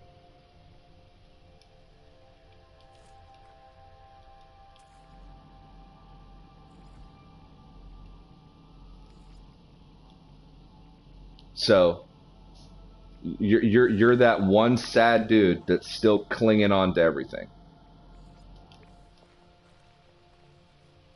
And while you sit there and say, "Oh, well, you know, it doesn't really affect me because I never fell for their bullshit." Just think about the fact that you're on a No Man's Sky YouTube channel arguing with a fan about some shit that happened 2 years ago.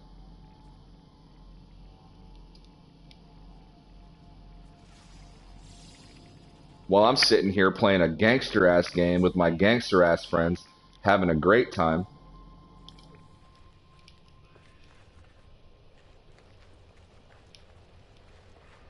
So I tried to convince you, man, but at this point I just feel bad for you.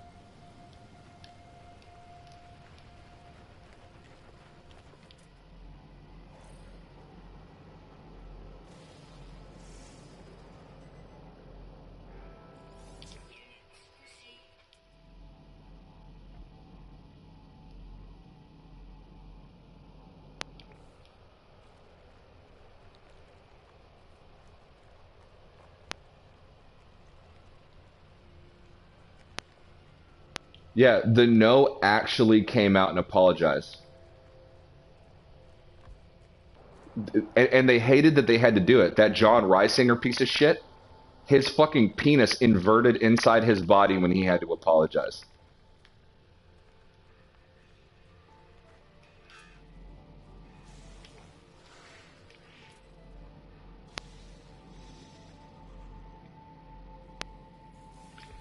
Oh no, John Hall, it's all good. The tone is changing currently as we speak, my friend.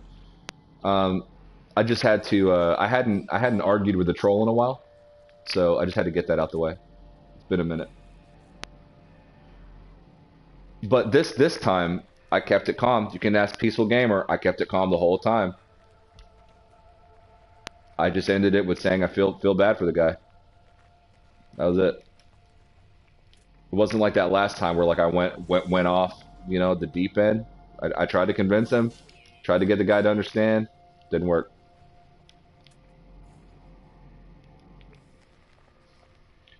And maybe I'm more fortunate than others, and I'm not understanding how difficult it is for a lot of people out there.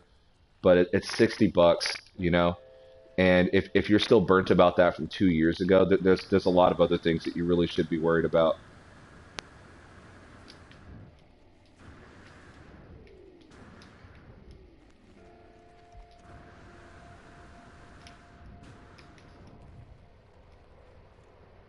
Oh, I totally forgot something.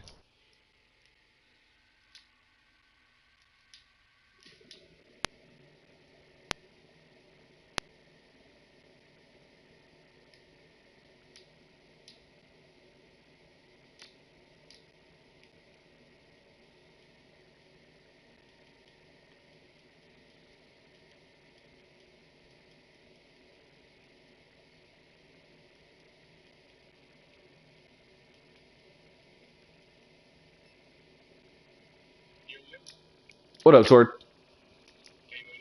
Hey, sorry for that tirade, man. I forgot about you during that whole thing. No worries, mate. But by the way, guys, I'm seeing all your comments. I just was doing that whole thing, and I didn't respond to them, but I'm seeing your comments, just so you guys know. And I want to welcome Wizard back to Hidden Panda Show. Thanks for coming in the chat. We got Jenna Tools, who says people still play this. This game sucked when it was released, so it must He still jumped on his suck. other account. He jumped on his other account. Oh my goodness. But what he did there was he showed the logic. People still play this. This game sucked when it came out, so it must still suck. That's literally the logic they're using. The logic of like a 10-year-old. My God, I don't know if you're looking at the stream, Sword, but look at the sky right now. That is Oh, unbelievable. I know, dude. They they redone the clouds and really put a lot of toning and finesse into the skyline. Oh my gosh. Yeah. I'm sorry for anybody that has to move because it messed up their bases or whatever. Like the color might have ruined your planet or whatever. But man, I'll tell you what, I'm not disappointed at all. I mean, just look at Dude, that. That is, ooh. I mean, just the stuff they did with the dead planets and dead worlds really made it pop off. Oh yeah, oh yeah. Well, like the first planet that I went to, or second planet that I went to when I started the stream, was a monochromatic planet. It used to be just black and white, but when I go to it now, it's like hues of red and green, and the sky's bright yellow, and it's actually pretty incredible. Nice. All right, I gotta It's give it up awesome. to Wizard 3032 in the chat, who's doing a great job right now modding the chat and Oh knocking yeah, out some man. of those comments because he knows deep down inside I want to read those comments and I want to see them and I want to respond. So Wizard's like, Panda, get back to focus. Yeah, play buddy. play the game. Oh, I know. I was like, I'm sitting there thinking the whole time you're going on this rant with this guy, and I'm like, I'm so glad I'm not in the chat yet. You were far more politer than I would have been. It used to not be that way. Peaceful gamer sort of. I used to go off on people pretty bad. There's a one particular moment that Cobra still remembers and talked about fairly recently where, but yeah, I went off on a guy pretty bad and I said a lot of bad words. And, it doesn't make me look any smarter to do that. So, Yeah.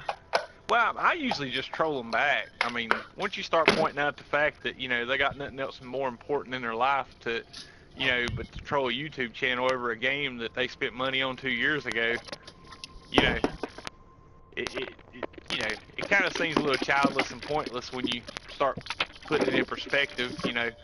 That $15 to $50, ruined my life so bad that I got to come and tell everybody I ever meet not to buy the game 2 years after the release. It kind of don't make much sense. yeah. But you know, that's just I think that's our culture now. I think that's the world we live in, is that people just troll.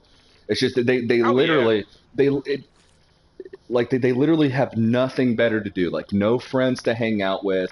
Like they're not smashing the broads. They're not hanging out with the guys. Whatever they're into, right? They're just that's what they do. That's their excitement in their day, is to go on YouTube and just fuck with people. And I feel bad for that, you know. Well, you know, I usually try to direct them to Pornhub or something. You know, let some of that poison out. You wound up, sir. You wound up. Let it out. Let it out. What is going on, guys? Got John Hall, Funny Imps in the chat, said, hey, what is up, guys? John Hall, the man, the myth, the legend. What is up, buddy? Rainbow Sherbert's in the chat. Finally got some rainbows with No Man's Sky Vision. John Hall, have you found any?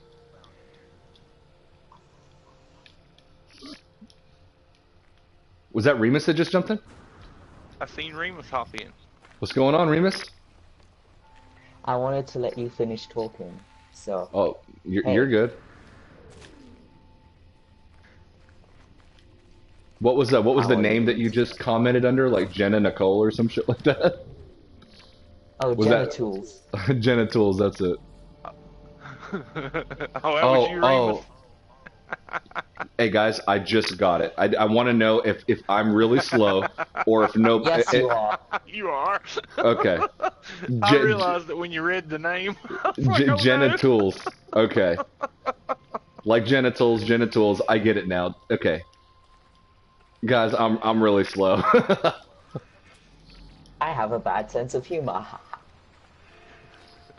No, you're just misunderstood.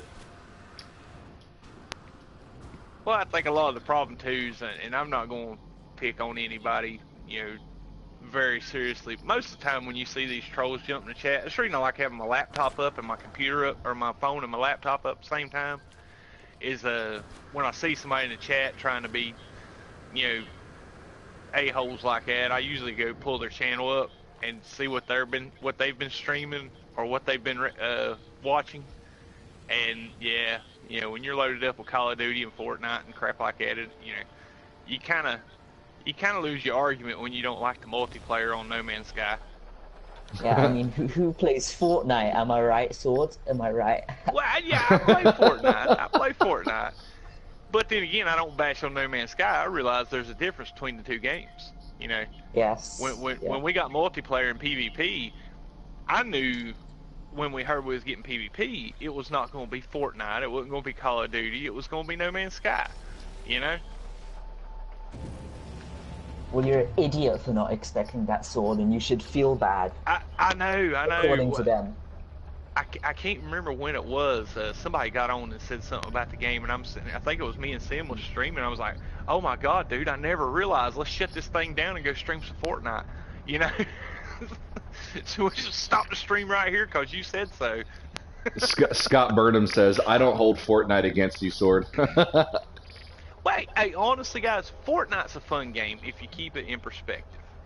You know, if you just go in, have some fun, shoot up your buddies and whatnot, it's a fun game.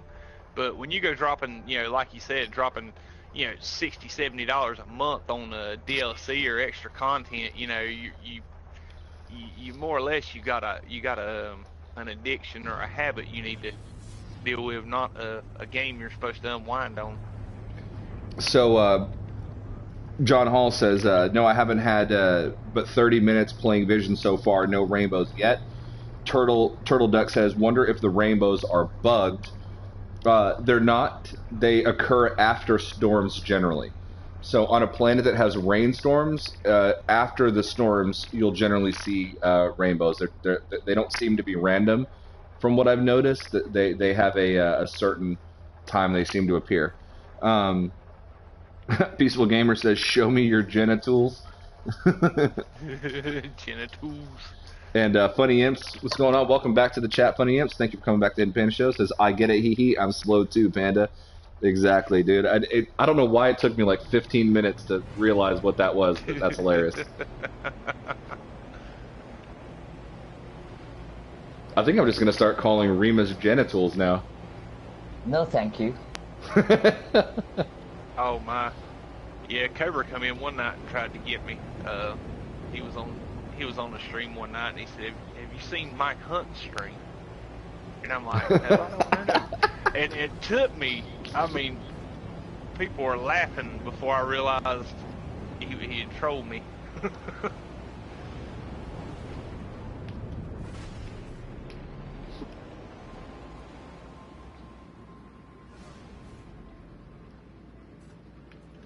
Same with storm crystals. Yep, Scott Burnham says basically the storm crystals they do their thing after a storm as well. So which I like. Like any sort of like weather related anomaly that occurs, I think is a good thing. Um, and I want to see more of that. And lightning is something I want to see. That doesn't mean it's not going to happen, or doesn't already happen. I don't think it does, but I'd like to see like lightning.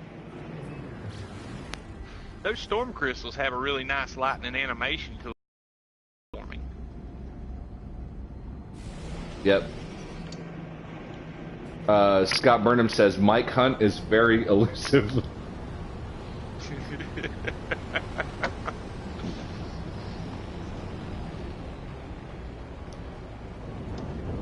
And Wizard says the way they are pumping out updates, yeah, dude, I think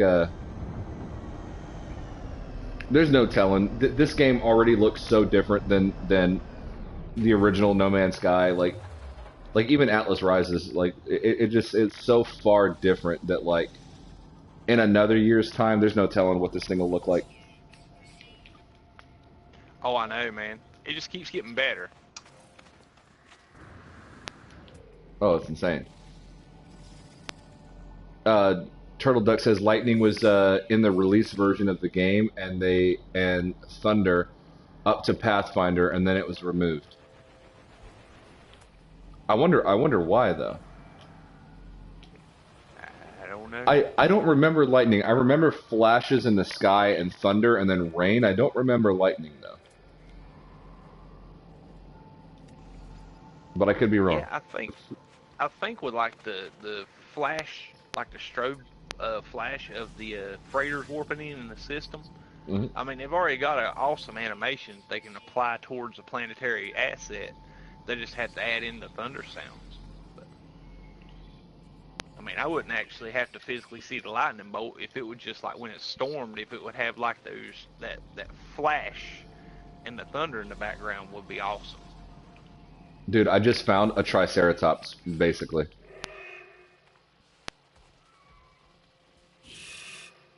Oh, that nice. is a proper like dinosaur.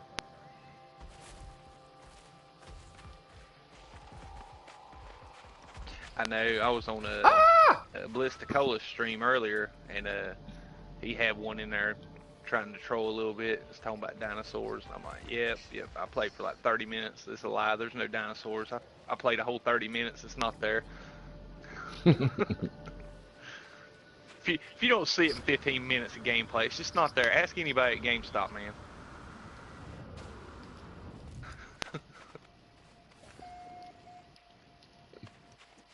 Sometimes the people at GameStop really concern me, and I think GameStop executives need to go visit those stores. Oh, I know.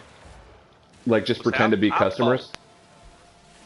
I've bought 2 physical copies of No Man's Sky since I've been playing, and both times the clerk tried to talk me out of both of them. It's like, hey, look, guy, I know you're trying to give us your money, but I'd rather not have it. That's basically what they're saying. Yeah. It's amazing. I was like, the last one I bought a brand new copy that was there, and it was $20. And the guy's like, "You sure you don't want a used copy? It's a little cheaper." No, I want the new copy. That's why I got the new copy off the shelf. You know. It's like, dude, just give me my dang game. But you know you can return it. I'm like, dude, just give me my game. I'm not gonna return it. Just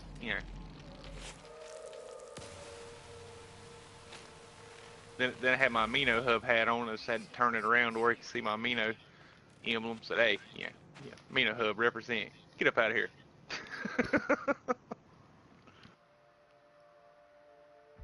See you later, Godsmack.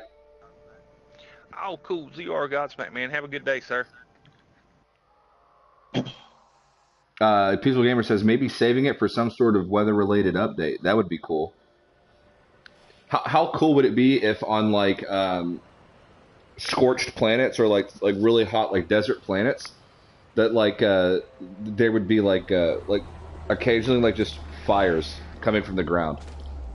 Ah! Oh, man, yeah. Like pockets of just like fire. Let me scan you. Thank you.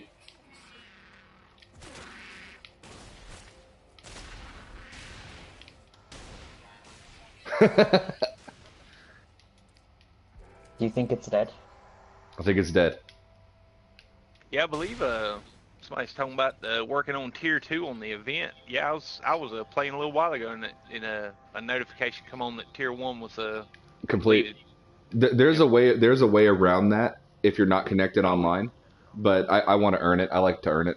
So, but for anybody that's watching that's not necessarily a No Man's Sky player or maybe isn't sure if they'd like the game or not, just think about the fact that Remus here was at one point not in the game, joined the game, it came to the solar system, flew from space into this planet's atmosphere, found my position, landed, and then shot this dinosaur that was trying to kill me. Just think about that. I'm not going to add any more context to it. Yeah, Remus is a beast, man. Scott Burnham says Fortnite one day, and go ahead, boy. Oh, no, I was going to say Scott Burnham must be one of your subscribers, and he says nice, like how you say it, Triceratops. Nice. There it goes. And then Wizard says, it'd be nice to have proper lightning to go with those sexy clouds.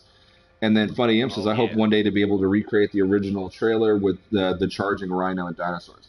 Now that would be cool. I was actually planning on making a video about how I think that a lot of the focus should go away from the E3 trailers because I think the game that we have now is far and away better and above what we saw at those trailers.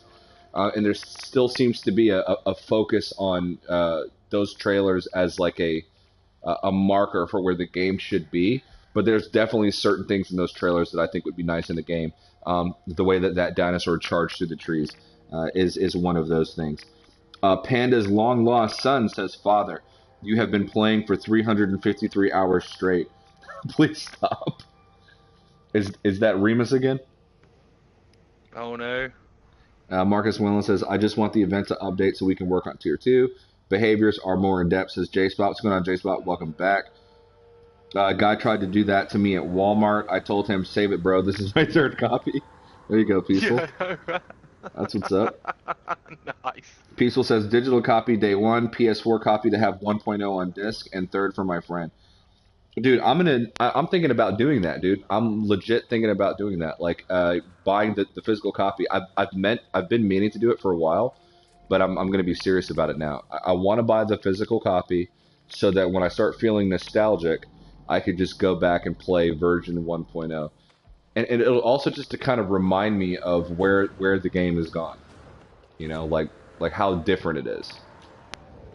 Because although the release version of the game was by no means perfect and was missing a lot of things that we all thought it was going to have, it had a certain charm to it, and I think that's undeniable. I think the whole community could possibly agree that the vanilla No Man's Sky, it just had a certain charm and a certain loneliness and an ethereal sort of nature to it. It was just it was an experience I don't think that we could really get back or duplicate.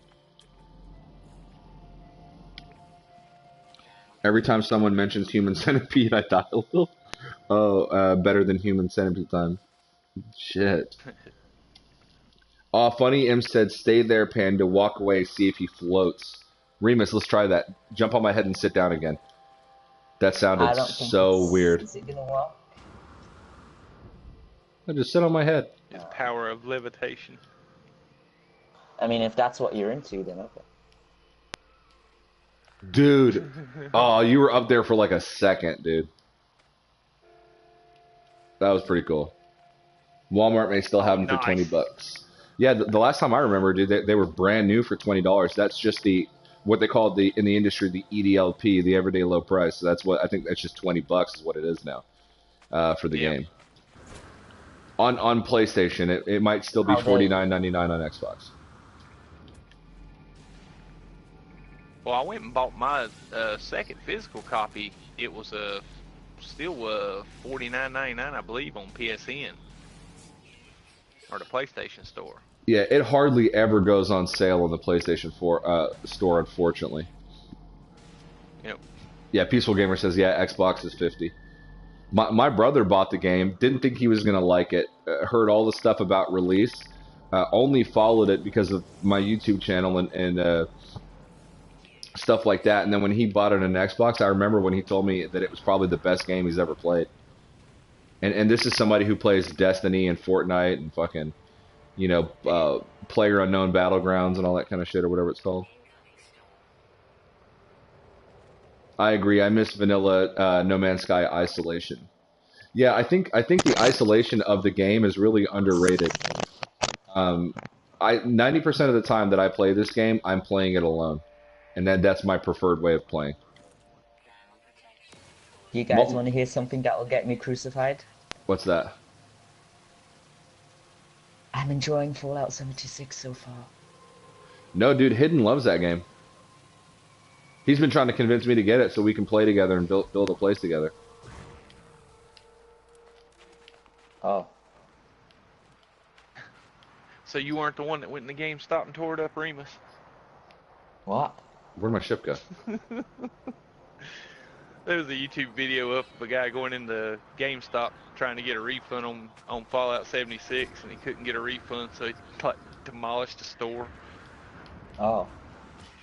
Well, that's a little extreme. What are the complaints that they're saying about the game? What is the issue? It's a buggy mess, basically. It has no story, and no, the world is empty.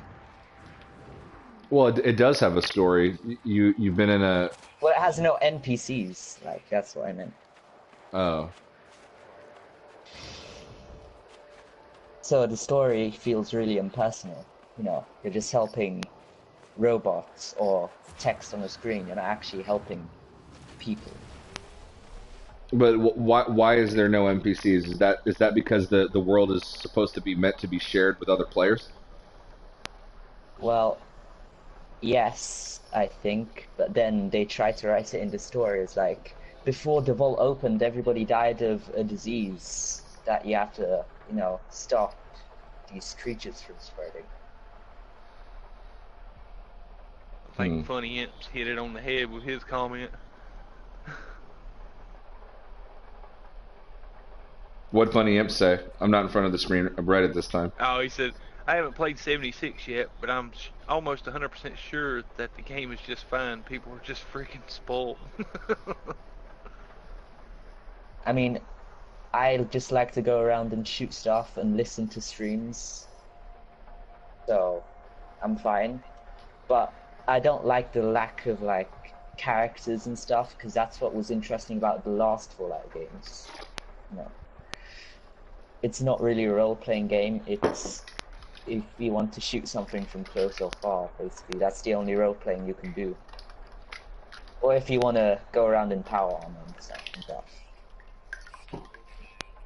I don't think I've ever actually played a Fallout game. I might have dabbled with a few minutes of it, like back in the day. First one or something, but I don't think I've ever, really played the game. Oh my goodness, I was lurking in one of Zane's worlds, Fallout. I think it was New Vegas.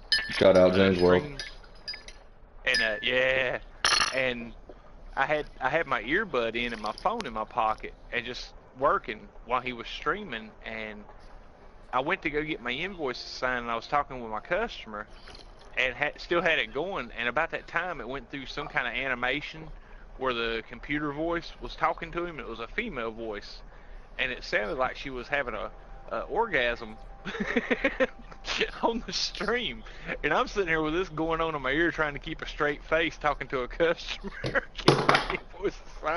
I couldn't get out to the truck fast enough. I was like, oh my god, let me get out of here before I lose my shit. Oh, I thought you were going to say something about the robot called Fisto. Take a wild guess what that does. Oh my goodness. I can't Oh, remember what part it was or which robot he was talking to, but it was almost hilarious.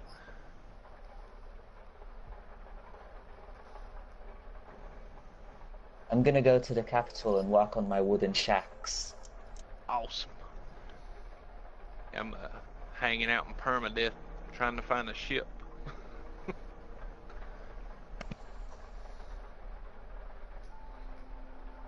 one second, guys. One of the people at my job, they're asking me a question about Verizon because I'm not there, and the other Verizon rep that uh, calls on that store as well as not available. So let's see here.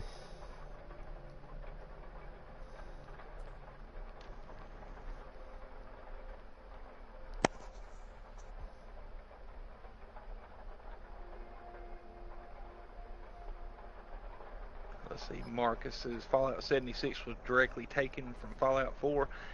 It is Fallout 4, is what Wizard says. Yeah, I was tempted to get in Fallout 4 on the PSN. I think it's $15.99 on with the Black Friday sale. Just I not got as it for good. £8.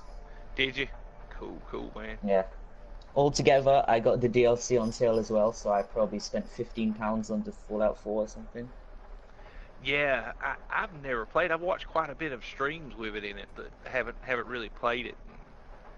I've been tempted to get a couple games here lately, and I'm kind of subscribed to Cobra's methodology or his advice on any games, guys. Is you know, wait, watch, and buy. You know, don't buy it on the release date. Don't pre-order it. Wait until you see somebody playing it on YouTube. You know, and kind of get a feel of what you're walking into, and then go buy the game. Because a I lot of waited times for you'll Sorry, go ahead, continue. go ahead. Continue. Continue, please. I command you, continue, Lord Remus. Yeah, I mean, I think it's always a good idea, especially if you're not buying, if you're not in a position where you're buying every new game that comes out, and you have to be a little bit more cautious with what you're spending on. It makes more sense to wait to see what it is before you purchase it. Even I'm like super hyped for Ace Combat 7 coming out in January, but it's probably gonna be March before I get it because I want to see it played and see what the content's like before I go dropping that kind of money on it. I believe the pre-order on it the other day was $89. Dude, I want to play Ace Combat 7 in VR so bad. Oh heck yeah, man! I want to pretend that I'm Tom Cruise in Top Gun when I play. Holy fuck, the moon is casting a shadow on that planet. I don't think I've actually ever noticed that or seen that before. Hey, Wizard. Wizard's got to bounce, man. Have a Whoa. great day. See you later, Wizard. Thanks for stopping by. I want every system to be this color. I take it back. I take it all back, Sander, and everything I said. I take it all back. Everything this color. It just that's look at the atmosphere on the planet. Just look at it. Just look at it. Seriously, look at it. All right, I'm jumping to another star system. Peaceful Gamer says freighter fleets leave shadows too. They do, yeah, they They do. do, in fact. There's a really cool screenshot that I tweeted. It was actually Hidden figured out that it was doing that, but he had called in his freighter on a planet, and we were underwater, and you can see the freighter, the frigates, and everything from underneath the water casting a shadow on the ocean. Pretty cool. Awesome. Well, now we had shadow back in 1.3 because I would always keep my freighter above my base when I was building a farm or something, and certain times in the daylight cycle, you would see the shadow of the freighter move across your farm and black it out. But I think they've made it much more much clearer and more crisper than it was in 1.3, definitely. Nice. I think I finally got Sander to agree with me on Dark Space.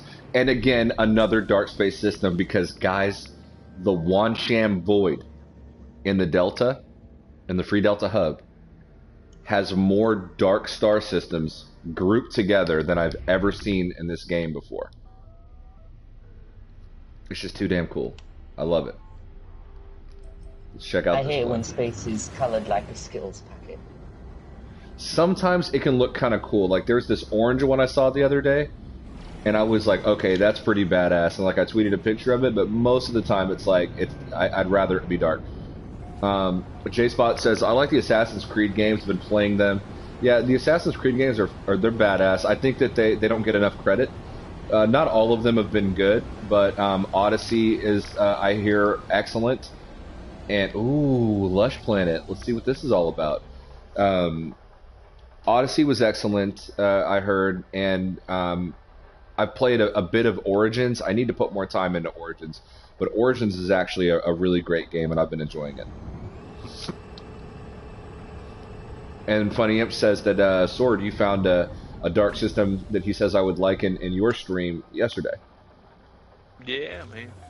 Which I missed your stream yesterday, by the way, but I was able to catch Richard Huntington's last night. So big shout out to Richard Huntington. He's been streaming No Man's Sky for a really long time, and everybody was there. Ivy Mike showed up. Kendall Southwick was there. So just real quick shout out to Richard Huntington. Heck yeah, all them gang guys. What in the hell is that? That thing's huge. Fuck that. Oh my god. Ooh. That gives me the creeps. It reminds me of a tick. Oh my god.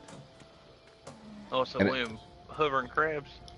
Oh, it's not hovering. That crab is not hovering. That thing is just got its tendrils just moving around. Really gross like. Finally Assassin's Creed is... water crab. Dude, I think I forgot whose stream it was. I think it was L Plays. It wasn't even a stream. I think it was a video. I think it was L Plays, where he was trying to escape those carnivorous crabs that were attacking him. And ooh, oh, I hate these. Oh, gross. And he ran underwater, but they just kept following. No, it's biological horrors, and they followed him right underwater. Oh my. Yeah, screw that. That ain't no good. No. Do they swim at least?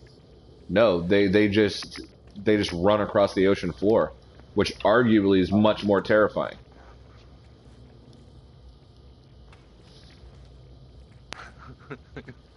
They don't lose no speed, but you do. Yeah, dude.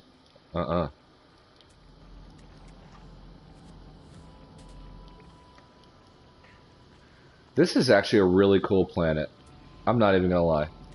And I normally don't like these kind of planets. I might have to slap something up here. It's got forest and shit. You know what? This is pretty. Wow. Let me say something about 76. It managed to take me off like a 100 streak, login streak on Gundam Battle Equation, so that's a thing. You broke your login streak, man. Shame on you, Remus. Yes. Remus, do you stream at all? I upload videos. You should. I've seen a few of those, but you should stream that Gundam game because I'm curious about it and I want to see it.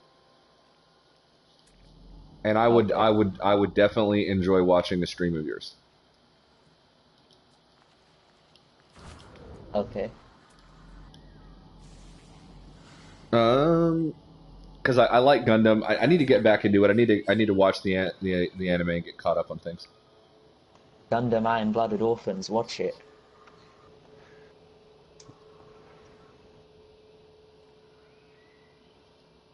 Gonna catch up on the chat real fucking quick because we're like over 500 and something comments right now, and I've like read 10% of them. Oh my. Marcus Whalen says Dark Space is my fave. I know it makes me want to rub my pepperonis, if you know what I'm saying. Funny Imp says I need to play Origins. Origins is really good, Funny Imps. It's actually a really good game. I might stream it just so you can see the intro to it and stuff like that. Or I don't know if you've watched anything on it, but It's actually pretty dope. I was doing a Tomb Raider stream not that long ago, and I kind of want to bring that back because I actually really enjoyed that game. Um, Assassin's Creed 2, Brotherhood, and Revelations were the best. Uh, Peaceful Gamer, my favorite of all time ever was Black Flag.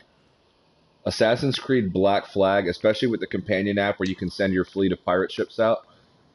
Everything about that game I thoroughly enjoyed, and it's probably my favorite one ever. To this day, Black Flag was an amazing game, and I might replay it. I might buy the PS4 version because I played it on PlayStation 3, but I might buy the PS4 version because it's got it's been enhanced for PS4 and all that shit, and buy it again. See ya, John. I think people should get some systems as Black Space, but with ultra colorful nebula, and can see the galactic center. Yeah, that would be super fucking cool. Oh man, that would be nice. Yeah, that would be awesome. Marcus says, I enjoyed Syndicate, but didn't understand the hate for it. I really liked, a lot of people hated on, what was it? The one that was the French Revolution, Unity. But I actually really liked Unity. It was, visually, it was a great looking game. And I love the way that it played. But, yeah. The No Man's Sky community are always taking in hated games. It's our thing. I know, we all seem to like universally like games that are like universally hated. Everybody's like, oh, fuck that game sucks. And I'm like, but it's my favorite game.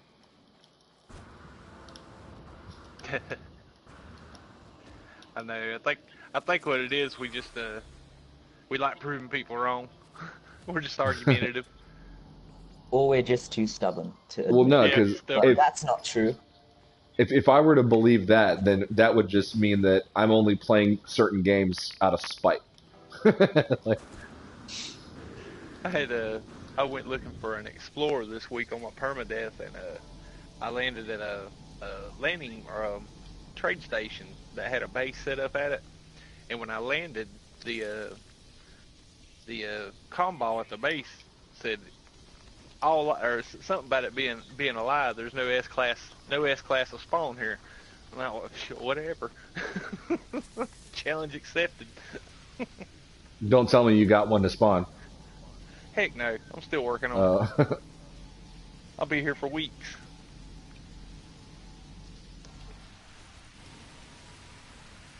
But trust me, I will be showing that combo in that Explorer when when I get the S class.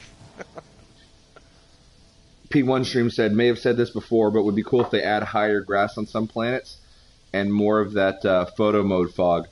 Yeah, that would definitely be cool. Funny Imp says, looking forward to Origins because the setting reminds me the most of the first one, which is my favorite. And yes, Marcus Wellen, I'm saying we are the underdogs. No, Origins is really cool. I love the storyline of it, and I love history. So anything to do with like ancient Egypt, ancient Greece, all that kind of stuff, I'm a sucker for that shit. So, but no, Origins is a great game. It's the one that I think Origins was the first one to introduce the new combat mechanics with using your R triggers for combat instead of the X, triangle, square, fucking circle buttons.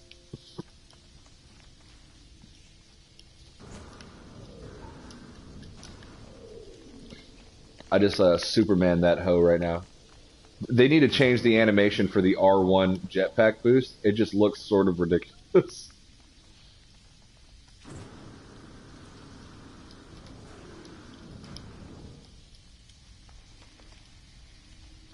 Cave kind of goes on. Watch me end up under the lake right now. Unity was a buggy mess when it released. After the first couple of weeks, they had it all figured out. Yep.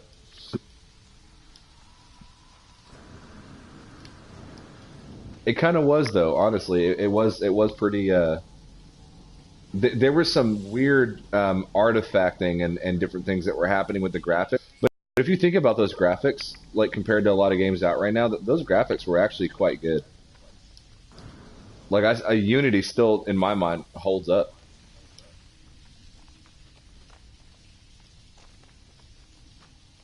See you later, funny imps. See you later, Marcus. You know what See we you need? guys.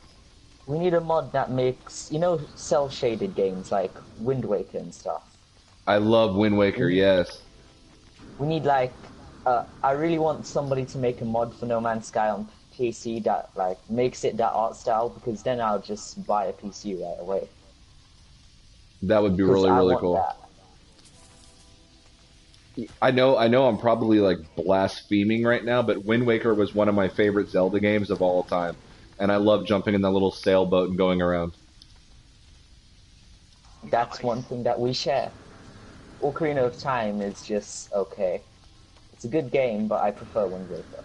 Yeah, Wind Waker was phenomenal. I mean, Ocarina of Time set the standard, and it's the one that everybody identifies with and is familiar with, and it has its place in history or whatever. But Wind Waker to me was, I loved the art style of it. I loved everything about that, and even the new Zelda games, which I've heard are great. I still, in my mind, when I think of Zelda, I still think of the Wind Waker image. I just, it was magical. I loved it. Sanderin says that his favorite game in that art style is Borderlands, in the cell shaded art style that you were talking about, Remus. Yeah, I've seen that. It looks nice. The team that makes Borderlands is actually just down the road from my job, which is Oh, weird because really?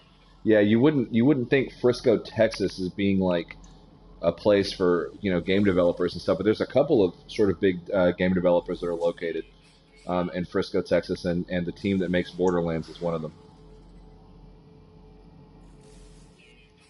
Oh, Starkwolf says that's one of his favorite franchises is Borderlands. Yeah, my brother is also a big Borderlands fan. I never really got into it, not because I didn't like it, but I just didn't actually really play it. So I'm not sure, if it's. I'm not really big into shooters generally. Yeah, me either. I like the grindy games. Yeah, shooters require too much instinct and timing and stuff. They can be like sort of high stress, and I don't like that feeling when I play games. I like tension, like games that create tension, either through danger or the storyline. But I don't like competition necessarily, or having to be fast and that kind of thing.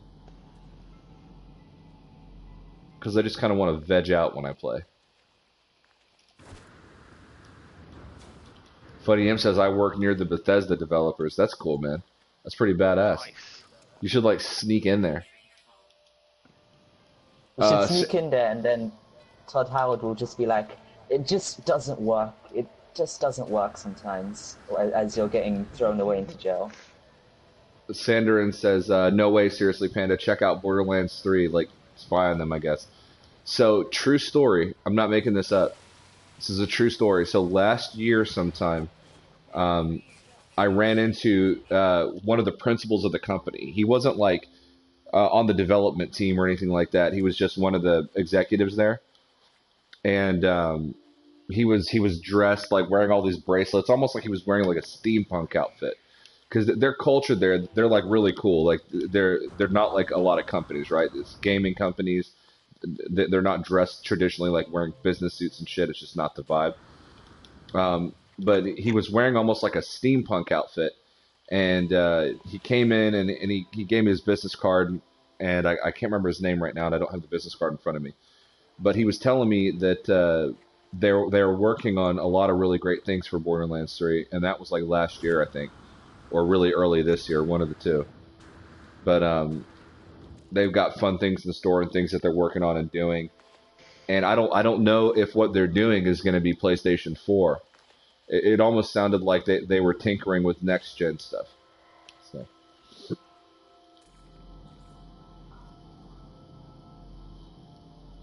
There are a lot of Borderlands fans who would love to hear that. I'm pretty sure because it was when I used to manage a Verizon store, and so the company that I got laid off from that led to the job that I have now, I worked there for 5 years, but I left for a while and then went back to the company, and then our department got let go.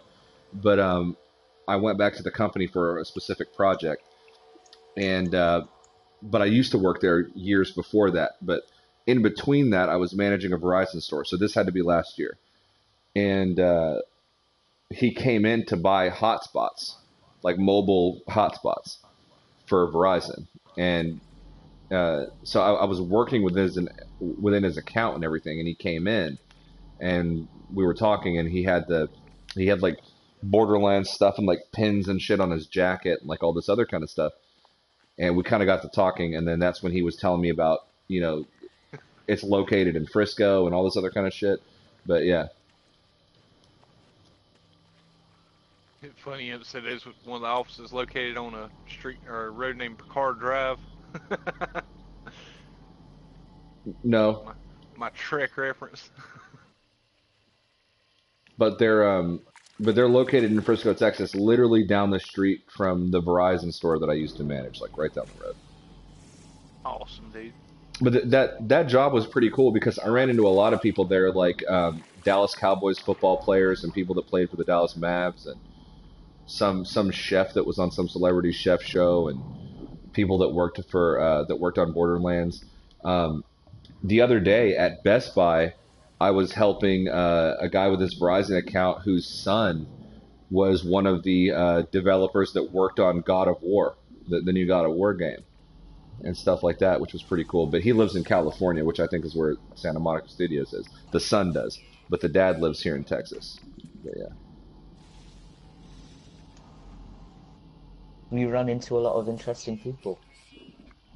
Well, it's just the area, the area where my job is. So I live in Dallas, like my zip code is Dallas, but I work in the suburbs in an area called Frisco, which is one of the wealthiest zip codes in the United States. It's like a very affluent area.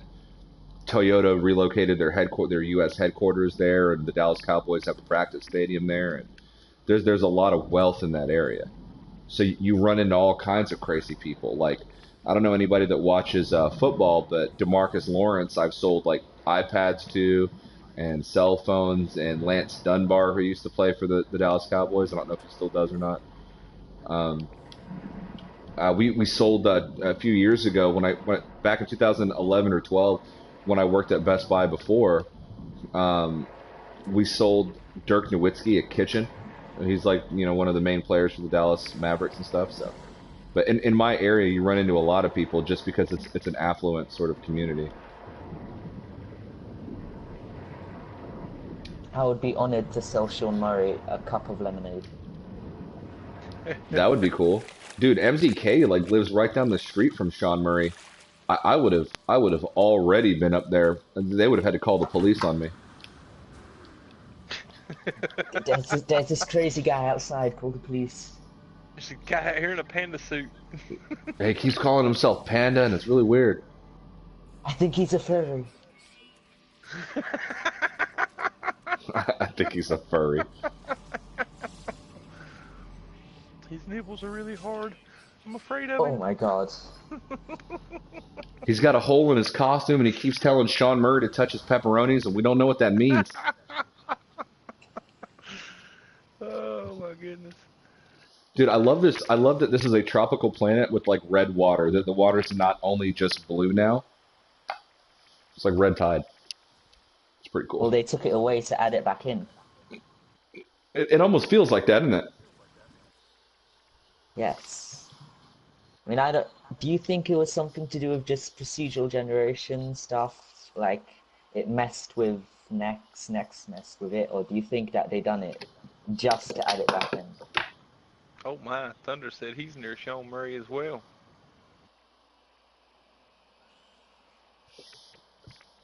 If you guys aren't like knocking on Sean Murray's door, I don't know how you're getting through your day. I would be losing my shit. Oh my goodness. How would you like to have been Phil Cartoons, that guy that was on Cobra last Friday, talking about having a beer with him?